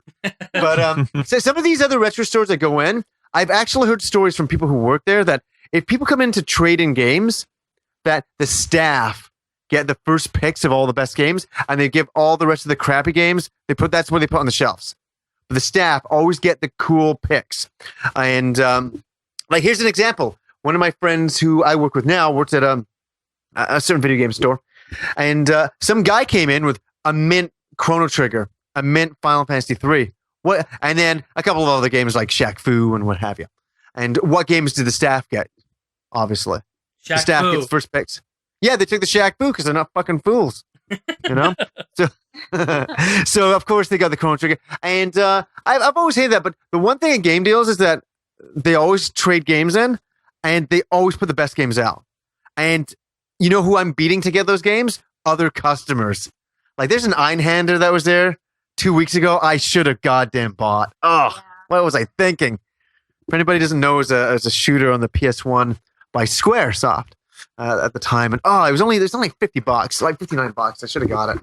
A mint, nice, beautiful copy of that game too. Oh, so, that disc was pristine. Pristine. It was gorgeous. Yeah, there was some collector who came in a couple of weeks ago and traded in so much good stuff. We just got a ton of like rare, popular PS1 RPGs and titles, and there was a few PS2 tossed in there as well. But I think within the first 2 days that collection hit our shelves, it was almost all gone. I know. I remember it came down on my birthday night and Persona 2 was there. I'm like, okay, grab. Done. Here's a question that you don't have to answer now. Obviously, as a collector, he probably knows what the games are worth if he's buying those.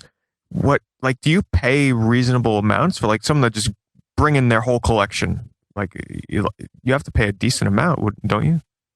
Well, yeah, and I mean, it's kind of tricky business as well, because as a retail business, unfortunately, we do have to be the devil and pay at a price where we can still mark it up and make money off of it. Mm-hmm. So we try and keep it as reasonable as we can. I mean, if somebody comes in and offers us like a stack of amazing rare PlayStation 1 games for like $10 because they want to unload them, I mean, we're not being dishonest people and saying, okay, here's $10 and then marking everything up to $60. But we do catch a lot of flack, unfortunately, from people who essentially see that we sell something for $60 and like, oh, well, I should be able to get $50 for it.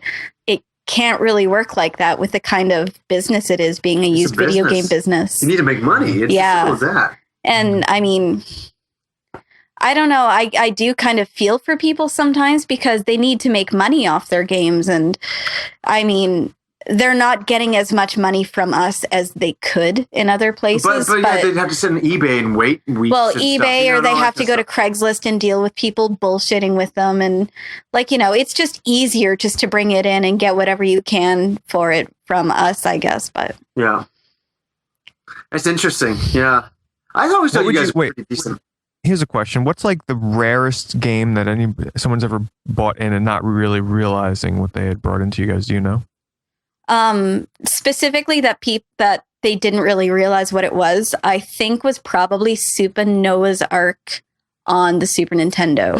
Oh, you're going to kill John Gamester 81, our other host who is not here.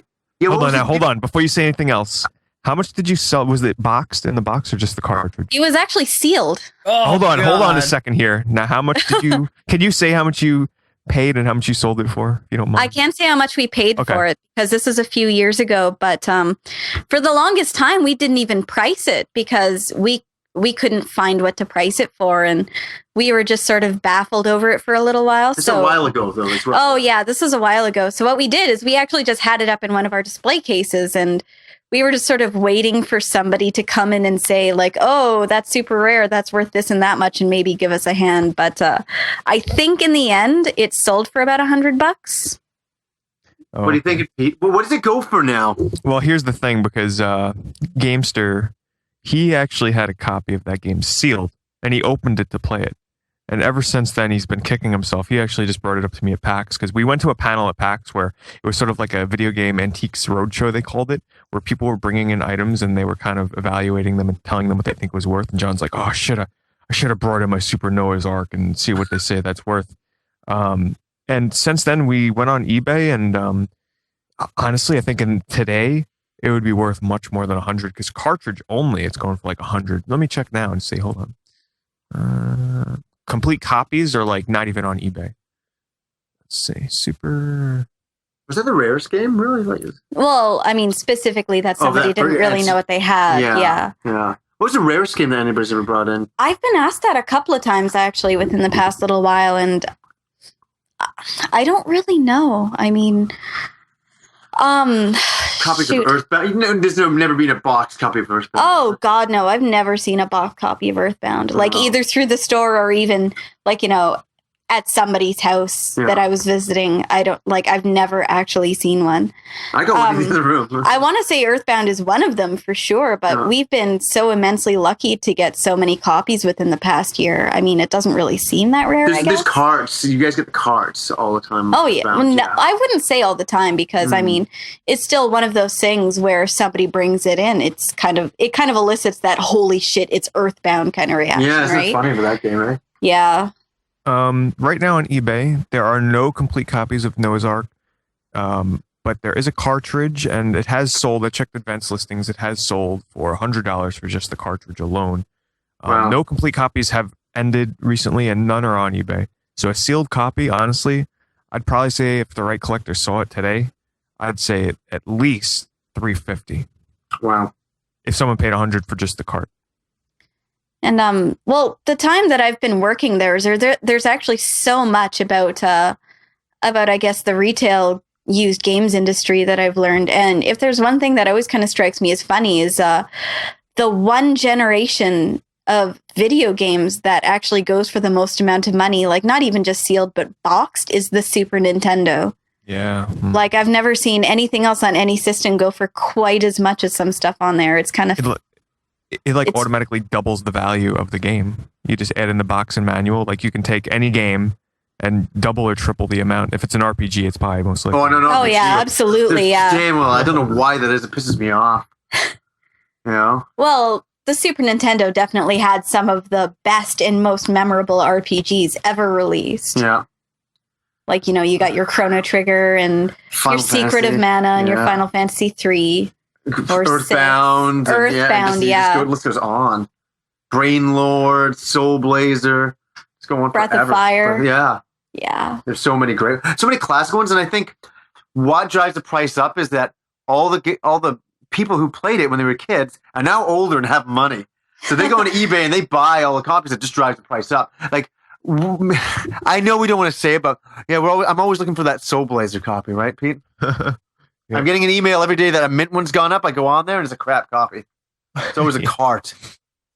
That is not mint. That is a cart. I hate it when they say that. Mint cart. I'm like, oh, okay, it's a cart that's mint. It's got to be in the box. It has to be. So that's what I'm always looking for. Now everybody's going to go after it. I should never say these things. I just received an email, actually, Pete, not to change the subject or anything, but I just received an email that my payment for Pure Solar has gone through and that my order is activated and that they ship out once every 45 days. Yeah. You're going to be waiting a while for that game, believe me. I was waiting That's every 45 days? Man, I'll tell you, one thing that disappointed me about Pure Solar was people started getting their copies and I'm like, oh my God, it's finally coming. And I got my copy like a month later than other people, even in the United States. I don't know what the hell was up with it, but that thing took forever to get here. Let me just say it again. It kind of killed some of my hype. Once every 45 days. That's crazy. They probably, you know what? They're probably a small time thing. Shit. Yeah. Well, just the way that it's worded here, it says here, word for word here, we received your payment, order activated, period. Thank you, period. You'll receive a shipping confirmation email in the best delays after your game shipped. Okay, that sentence makes no sense. We have a shipping session every 45 days, period. No space between 45 and days. That's bizarre. It's coming from China. Yeah. The term shipping session to me it sort of brings up this image of my head of a bunch of people get together and they have this big party where all they're doing is boxing up copies of this game and shipping it out. But they only do it once every 45 days. Yeah. So I didn't know that. That kind of sucks, but oh well. That just came through right now, actually, that email. Yeah, I'll probably get my copy somewhere around there too then. 45 days. Well, the best part is it's going to show up. I really like the stops in the middle. So I'm just looking for an email. Well, at least the best part will be it's going to show up randomly one day, and you're going to be like, "Oh, is that Pure Solar game?" Watch it come tomorrow. No, I definitely want to thank. So this is what I was looking for. Sorry, I was delayed for a sec. Andrew Tate for getting me a copy of the game because he ordered ages ago. Remember, Pete? He was on the forums. He's the guy you told me about. Yes, Karai Chaos, I believe. Yeah. Mm-hmm. Yeah, exactly. It's on his email here, but I want to thank him for snagging me a copy of the second reprint. So I'm pretty stoked about it. Yeah, so I guess I'll get it in 45 days. When they have their next shipping session. Yeah, you know what, Jen? You're right. I can see him just like partying, boxes flying everywhere, paper going, tape guns flying across the room. They're just like boom, boom, boom. Yeah. Woo! It makes it seem a lot more fun than it probably is. Shipping session. Woo! Bow, chicka, wow, yeah. I can't wait to do this again in 45 days. And that's more than a month. What the fuck are they doing? They don't want to spoil themselves with all the fun. Oh, they don't want to ruin it all at once. They gotta spread it out. And for the demand that they're redoing this, reshipping it, reselling it. I mean, it's like they're probably selling them like hotcakes right now. But don't you realize what they're doing between that 45 days? They're processing the orders. That takes 44 days. Yeah, all by hand, braille. What the hell's going on? Or since we're all in the mood of thanking people, when you mentioned that, Johnny, it just made me think of something that I have coming in the mail that somebody got from me. You guys remember I was talking about how bad I wanted that RC car for Black Ops, right? Yes. You don't remember at all. I don't remember at all. Pete, you remember, right? Yeah. Okay. See, Pete's got my back. No, wait, I'll do it as well. Yeah, I remember. No, you have no idea. I definitely remember. Jen remembers. See, look at that, Johnny. Come on now. I don't remember. Well, thank you. I'm glad you guys remember. So I've been wanting it, but I wanted it for PC, and I didn't want to pay the 100 whatever it was for the limited edition for 360 to get it, and so it just didn't make sense. So I put it off. Well, I got an email on Facebook from actually a guy you met up with at PAX, Pete. Clive McVicker. He PM'd me and said, "Hey, dude, there's one at Target. It's like on clearance. It's way cheap." And he said, "I got it for you." And totally incredible. Let's just say that the price for it was as much as just a game. Wow. So I don't know what, they were just getting rid of it or what. I mean, I still know that they sell those for, well, Jen, they still sell retail, right? Like 100 and some odd bucks? If you can even find them. I can't remember seeing any in retail recently. The last time we had one, I think we sold it for between 90 and 100. Yeah, somewhere. I want to say off the top of my head. Yeah, somewhere right in that range. So I was like, wow, Target's really, they have to know what it is, but I don't know. I guess not. They marked it on clearance. It was super cheap. And so I'm excited because I just want the RC car. I'm kind of an RC car guy. So nice. But it's really cool that he got the whole thing from me. So thank awesome, you to you, Clive McVicker. YouTube channel Quick Freeze 4. Yes. Thank you to Quick him. Freeze. That's right. Thank He's you. in the forums and on Justin TV. I see him come in. So definitely cool. And also he's put a bunch of videos of you guys hanging out at PAX there, Pete. I think he's putting that up on his Quick Freeze channel as well. Mm-hmm. Yes. Very cool. Sure. So I think he just hit 50 subscribers, so go check him out. You know what? So, 50 is close to 45 days. Everything's close to 45 days. Jesus. They just know that it's all about hype. They're like, you know what? If we sent it out tomorrow, they wouldn't like it as much as waiting 45 days for it. I honestly feel a little inspired. Just every 45 days, have a small party and ship something out. Shipping Ship session. No, send somebody some mail. Yeah. Shipping session. I want to see their offices. Where are they located, Pete? Well, the developers aren't shipping it out themselves. They let a company in, I think it's China, do the shipping for them. That's why it's so affordable. Well, why it was so affordable to get the game shipped out. It was $35 with shipping from China, but it takes forever to get to you. So the email is coming from China itself? Is that what that's about? I am not sure. Probably. Well, even if it came from the developers, they're foreign. They're from like Germany. Well, all I'm going to say to you guys is that at the bottom of my email, it says here, and I quote, "In case of any problem, please drop us an email." So there you go. The goddamn problem is it's taking 45 fucking days. Seriously, I should send that in and see what they say back. Sorry, sir, but our shipping session is every 45 days. At the very least, if it were me, I would just ask them why, out of pure curiosity. I would like to know what takes them 45 days to ship out a copy of one game. Yeah, it's kind of baffling my mind at So this do point. you need a hand over there? Like, did you guys need a hand? I can come help. I'd be more than happy to fly in, maybe take a week off of work and fly in, help you out, ship it out, have a party session, and then head out with my game. I'll ship out all 100 copies of the game for you. You guys sit on the couch, have a cup of coffee, have a smoke, relax. I'll put on some tunes for you, and you can watch me doing the shipping session in 2 days. Oh, those are easy to box up and ship. Oh, boy. Oh, anybody can do that. I just wanted to actually make a comment about, well, Jen, you work there at the independent game store, and I think if there's anywhere you're going to work in a game store environment, I mean, that's you've got the best deal there. You really do. And you were talking about it earlier, going to the commercial retail EB GameStop bullshit scene is just it sucks, and there's nobody in the right mind would want to get involved with that if they know what the hell they're doing.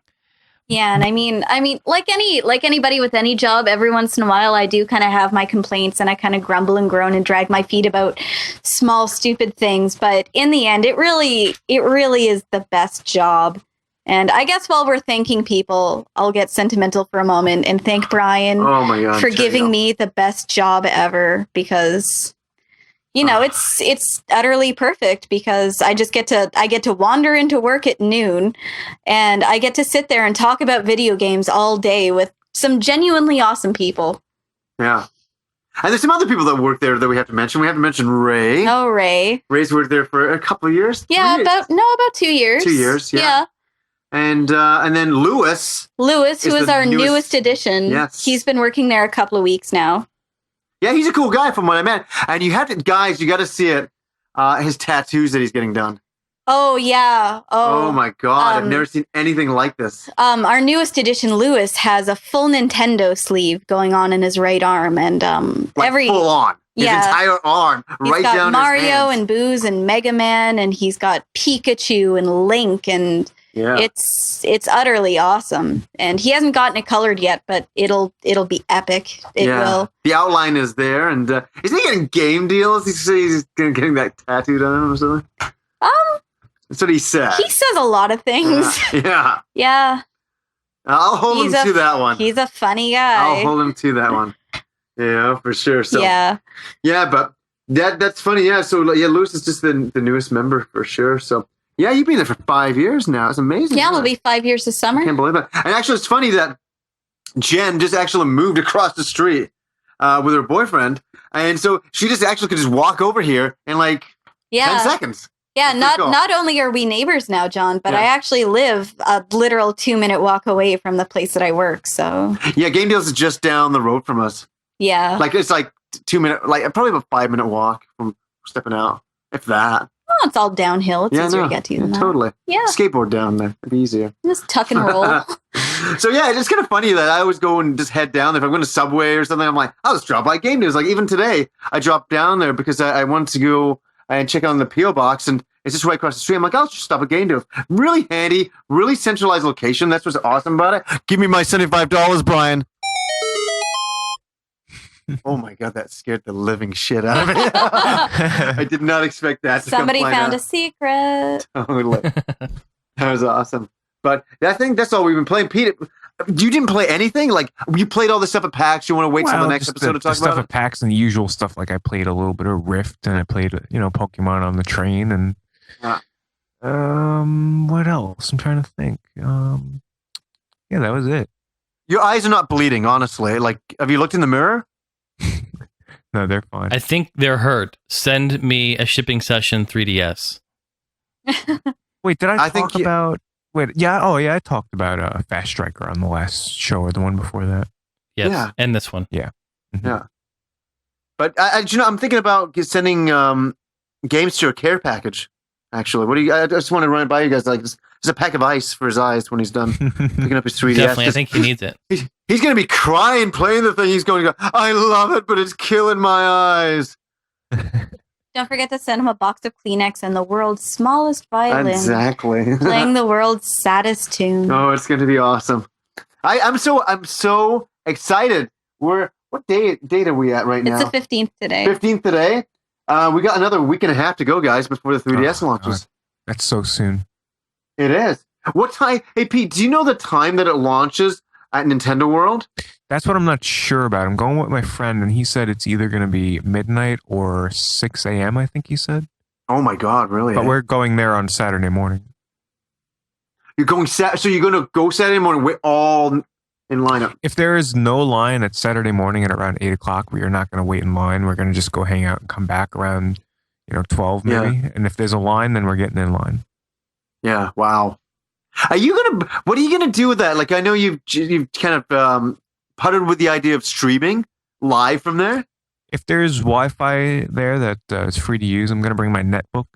I'll live stream from there. Kind of, that'd be awesome. Chat, talk to people, show them the line. People from YouTube apparently are going to be up there as well. So who else is showing up from YouTube? Spider1A said he might go, and Bucci will be there. Bucci. Jason knows who that is. Who actually, I have to thank him. He hooked me up. Because you have to pre-order the 3DS if you go into Nintendo World, and instead of having to go all the way down there myself to pre-order it, make a trip just to pre-order it, he pre-ordered it for me and mailed me the receipt. So to thank him, I hooked him up with a box of stuff from here. But that was very nice of him to pre-order it for me, save me a trip. I'm getting the black one for those that forget.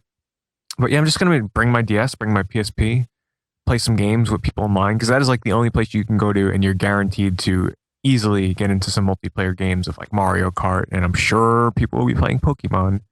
So. Oh, geez, you're going to get schooled there, Pete. You know that, right? I ain't going to play competitively. I'll bring the game along and play it. But this is a motherfucking casual Pokemon, bitch. Casual Pokemon. Wait, Jason, where are you going to get yours from? You haven't made the decision yet, have you? Every day, it's just getting harder and harder to. Because you're a guy who's got some really healthy eyes. Yeah, I don't want to break them. I don't want to hurt them. But say that like you want to harvest them. Well, I do. Harvest these eyes. If mine wear out, like heck. Yeah, Johnny's like, yeah. All right. Wouldn't that be so funny? The day I get my 3DS and I open it up and like the sun shines out from it and I'm blinded for the rest of my life. It just has this total Raiders of the Lost Ark effect on your face. I know. I look away and exactly. Yeah. I'm starting that Gnostic guy. My whole face melts. Look away from the power of God. Exactly. Don't stare directly at it. This is how it would go down. That would happen. There would be a post on Facebook from Mr. Johnny Millennium, and then there would be a knock at your front door, me expecting to get the new 3DS. I'd be sobbing under my bed, so you could probably come in and I'd be like, yeah, sorry about your eyes. Where's that 3DS? Yeah. Just have the whale for a hug. Maybe I'll get a sympathy hug from the whale now. Like, I don't know where it is. I can't see. I was wrong. I was wrong. It's gonna be great times. And you know what? I'll probably say, God, my eyes are sore. It's probably gonna happen. I think we all should come on and say that. It makes some people happy out there. Like, I knew his eyes are gonna ache. I knew it. But it's gonna be good. So, like, Pete, how many games is that for for 3DS that you're buying? How many actual games? I know you listed all the names, but is that 10 games you're getting? 10 games, with a possibility of a couple more. 10 games. That's gonna keep me occupied until June, probably without a doubt. But the other launch games that I possibly would get if I'm feeling like spending more money, which probably I won't, but it would be the Star Wars game, Lego Star Wars, Nintendogs, and The Sims, because that's all that's left besides combat, dinosaurs, and sports games. That's it. Actually, it's funny because bringing up Nintendogs, actually, it reminds me of this funny little anecdote, I guess, talking with this really strange, very awkward customer who came into the store a little while ago, who started chatting to my coworker Ray and I about the 3DS. And I guess we're talking about the launch titles and stuff like that. And he turns to me and he says, so I guess you're going to get Nintendogs, aren't you? I say, no, I honestly do not have any interest in Nintendogs. And he just gives me this total quizzical look like, well, you're a girl. You play Nintendogs. And I'm like, no, I don't. I don't play Nintendogs. I play StarCraft and I play Gears of War. And he's like, oh, I don't know what girls like. And sorry guys, this raises a good point that so many guys must come in there and just look, see, in their minds go, oh, it's a girl. She doesn't know anything about gaming. Or she just plays Nintendo. It's like giving you the stereotype, right? Oh. That must drive you nuts. Thankfully, instances like that are so few and far between. Yeah. I mean, most people regard me as a person now. Yeah. Like a real human being. And there are some instances of like for example, it's me working in the store that day and I have a friend of mine hanging on the couch. For example, like, John, you're there visiting. Yeah. I mean, I'm sitting at the desk at the computer inputting inventory and somebody comes in with a question and they'll defer to you instead, sitting on the couch eating a sandwich. Yeah. That kind of thing. That doesn't happen often. That pisses me off. It makes me angry when it happens, but at the same time, I mean, they're just ignorant, I guess. Yeah. But so some of the best calls, one of the best calls you get, like, remember, like, do you have was it Mario on the PS2 and stuff like that? We did have customers a couple of years ago asking for Mario Kart All-Stars on the PlayStation 3. And after I tried to explain to them that game doesn't exist and why Nintendo would not release their intellectual property on a conflicting system, they actually got really angry at me. But, I mean, I can't get upset at that. I can't get into a huff because, I mean, if I can't help them. Wasn't there also there's some weird phone call you get, some guy looking for Gamester 81?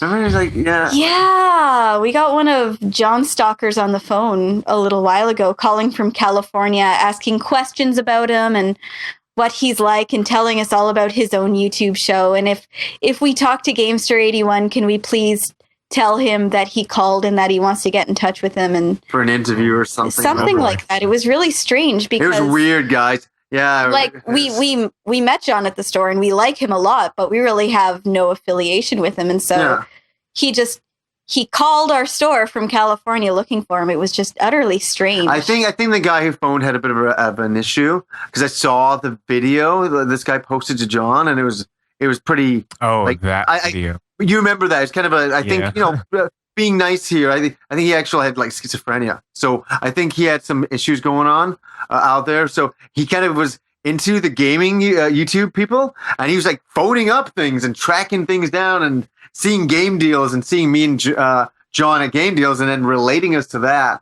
and then phoning the store, like looking it up online and phoning. Yeah, that's scary. People need to stop doing that. Yeah, but people do that. Yeah, they need to stop doing that. Yeah. Funny things happen. Yeah. When I got that call, Brian was actually in the store, and after I got off the phone with that guy, because Brian was only hearing snippets from my end, and he could see the look on my face, which I guess was this combination of frightened and confused. And I got off the phone, and I was just like, I can't even tell you what the fuck. Like, yeah. I couldn't even tell him what it was. It was just so bizarre. Yeah. Yeah, it's funny. Yeah, some strange characters at times. Even on the phones, it would seem. So I don't know. What were we talking about? I forget what we even. We were talking about the 3DS. Yeah. And then I had my little Nintendo. Oh yeah, the Nintendo thing. Yeah, not to rag on people who play Nintendogs, because I mean, but to each their own. But stereotype. Right? Well, I mean, it sort of is, because I don't know, from what I've seen, I mean, children's games, or I guess younger person interest games like Nintendogs are sort of grouped in with sort of, I guess, more casual gamers like girls who play stuff like that and The Sims and Bejeweled, and not necessarily like, I guess I don't want to say hardcore, but more hardcore games than that. Totally. Yeah. Totally. And I'm looking forward to the 3DS's future. I can't wait to see what comes out in the far future. I can't wait for role-playing games in 3D. Yeah. That's going to be cool. Well, the first one coming out is Shin Megami Tensei, what is it? Devil Survivor Overclocked, which I'm happy that I didn't play it now, because I didn't play the original on the DS, so they're kind of remaking it with extended content on the 3DS. And that's coming out relatively quick from Atlas. Oh, I thought the next game was the next role-playing game was gonna be like a Tales game. That's the first truly announced one that has like gameplay and everything, like Atlas is sending the email out for it and everything, is the Devil Survivor game for Shin Megami Tensei, which is the turn-based strategy game on the DS. They're porting it over to 3DS with more content. I'll pick up that just to play. And see, that's why the 3DS is so cool, and that it just kind of makes some of the games that we played before. We've played all those games 1,000 times before. Makes them fresh and kind of different and kind of exciting to check out again. That's what I'm liking about this machine, and I'm looking. And Nintendo's really good about sometimes giving you a brand new experience. And everybody can complain about the Wii and all that, but everybody went out and bought one. Everybody wanted to try out that new controller because they'd never, experienced anything like that. And for sure, so I always give it to Nintendo for trying and accomplishing different things.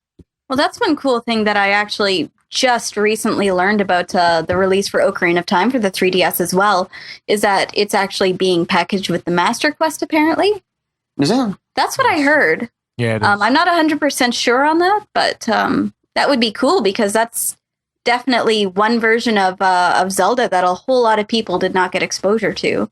Do you want to give an explanation of that to some of the people who are listening? Well, The Legend of Zelda Master Quest was it was released on the GameCube. I think it was a pre-order special with Wind Waker when it first came out, but it was the original Ocarina of Time and the Master Quest bundled together on one disc. And what it is it's a harder version of Ocarina of Time where all the dungeons have been rearranged and Link takes more damage from enemies. They're harder to kill. So it's not a completely new experience, but for people, I guess like me personally, who've played through Ocarina of Time so many times, I mean, actually getting to replay it and do the dungeons differently was really cool. I've never done it. I did hear about it. I think I actually have the copy of it for sure. But yeah, I just thought, oh my god, harder. Yeah, I'll wait for the 3DS. But that's cool. That's in there.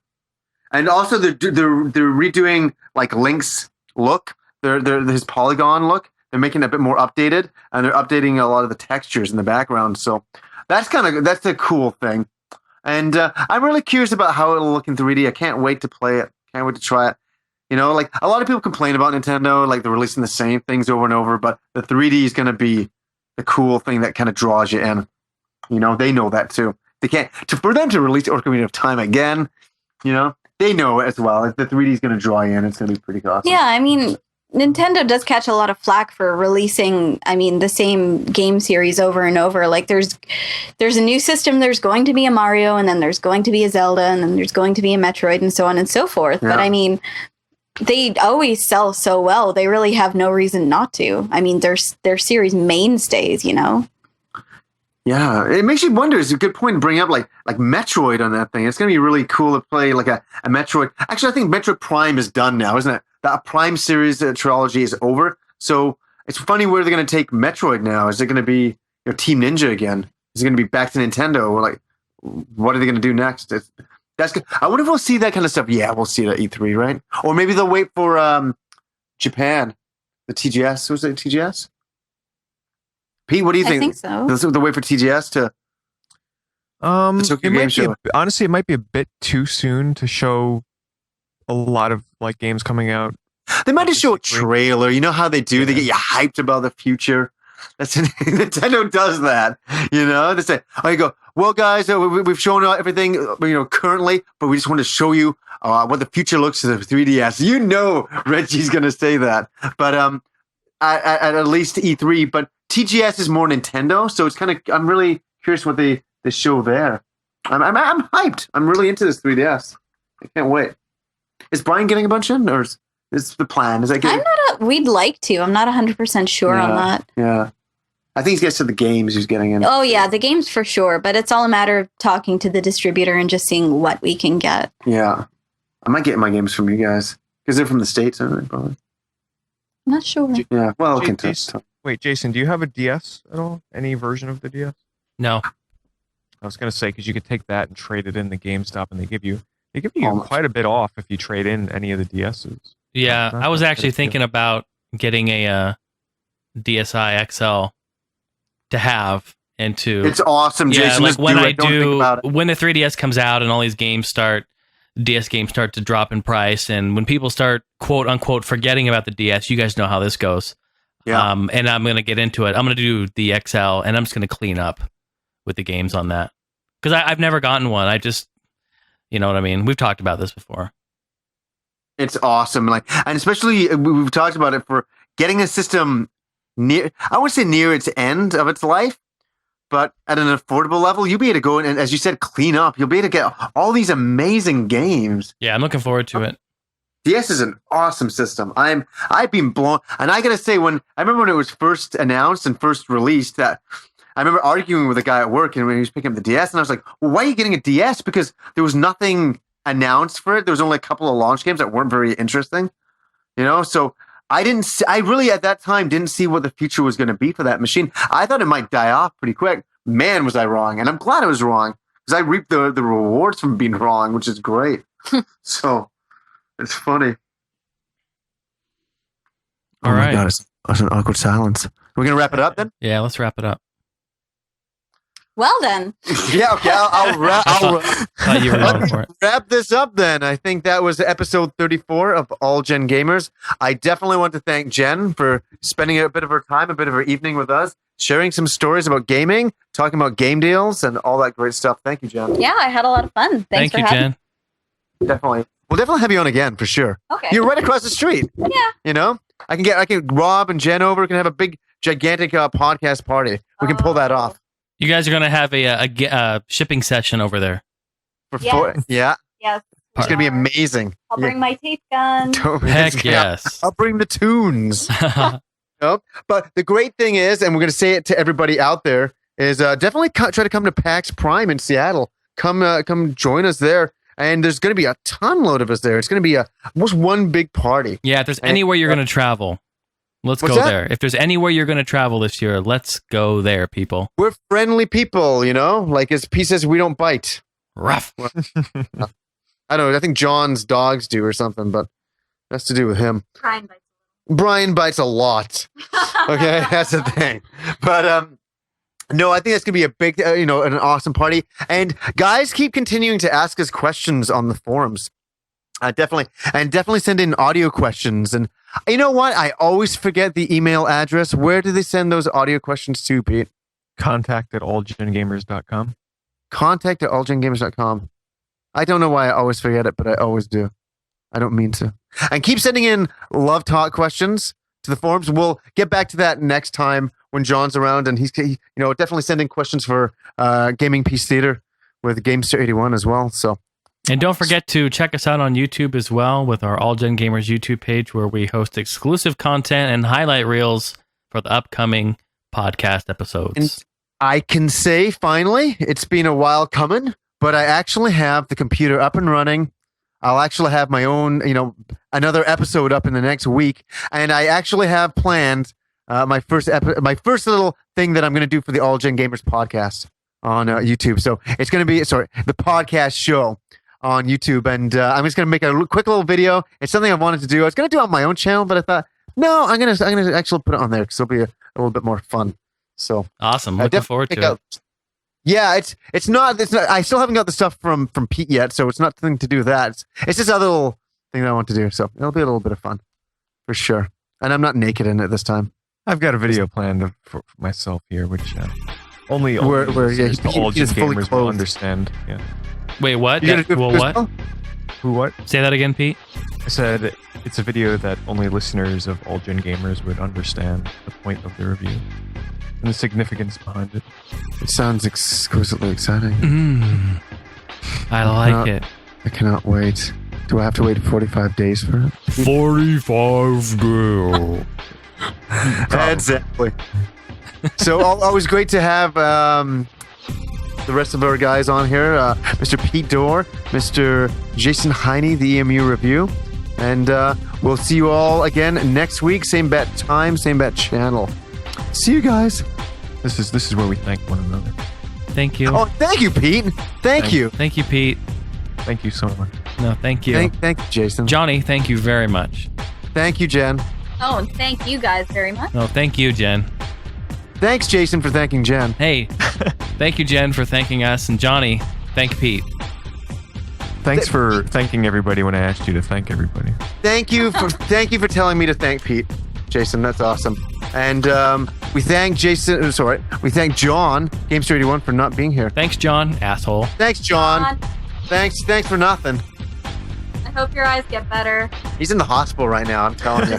Getting out the eye. Yeah, I'm telling you, he's not coming back from there. Horrible times. You wouldn't believe it, but I was playing a Nintendo system,